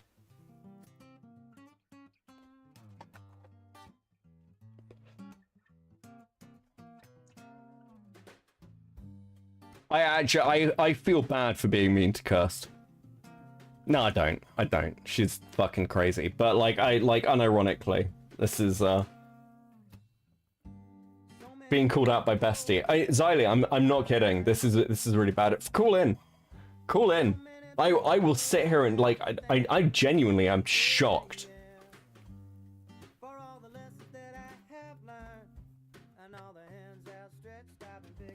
I actually can't think of... I think the fuck thing as well is because Kirst has basically been called out for clout chasing.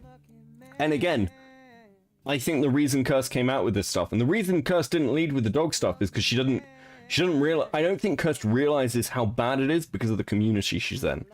But, like, because she's been called out for clout chasing, no one's taking that seriously, but this is really fucked.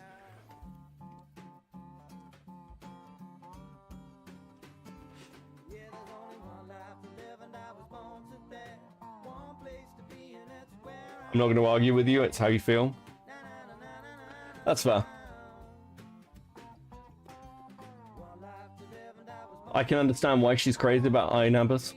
Yeah.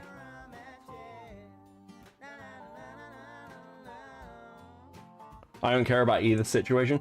I think, to be honest with you, don't get me wrong, I'm not going to turn into a fucking call-out channel. I think it's bullshit to, like... I think it's bullshit to be like, we need to focus on Alice and the real situation, where the stuff that Inaba has done is objectively just really bad. I don't like the double standard. This isn't just being a bad dog owner. This is like I don't see the difference between putting your partner in a position where like you're aggressive with them and putting them with a in like literal harm's way. Like multiple times and continuing to do it. I don't see the difference.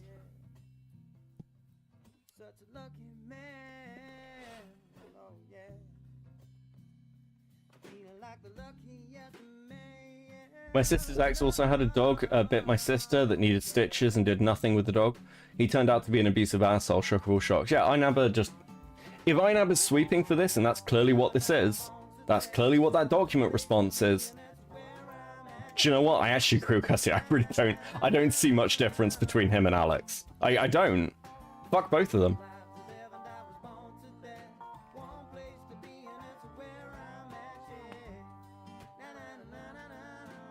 And I will die on this fucking hill.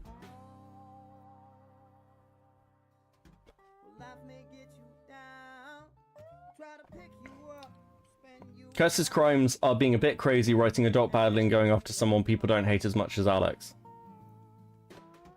Fuck, I mean, like, we said the same thing about Alice, right? Like, the doc's presented without a timeline, it's not very well written, it's clearly, like, presented in a way to give Alice the best shot at getting the call out.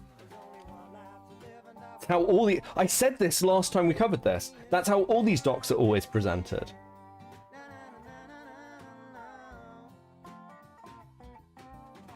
I just... fucking wild. Fucking wild. Okay. Fuck, I'm gonna go play more Elden Ring and not think any more about this. Fuck this shit. I'll raid you into somebody. Who's live?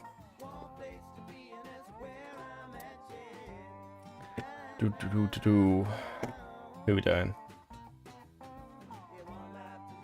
I'm gonna send you to Chris. So I'm gonna send you to. Okay.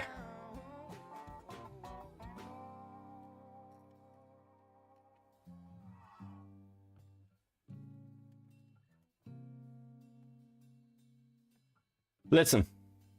Have a lovely evening. I may be back tomorrow or Sunday. It's a bit random at the moment. We will see. Have a lovely time. Thank you for hanging out as always. We will cover something more fun next time. Like, it'll either be Rakita. I'm going to have a conversation with God of Law at some point. We're going to set that up about the Rakita stuff.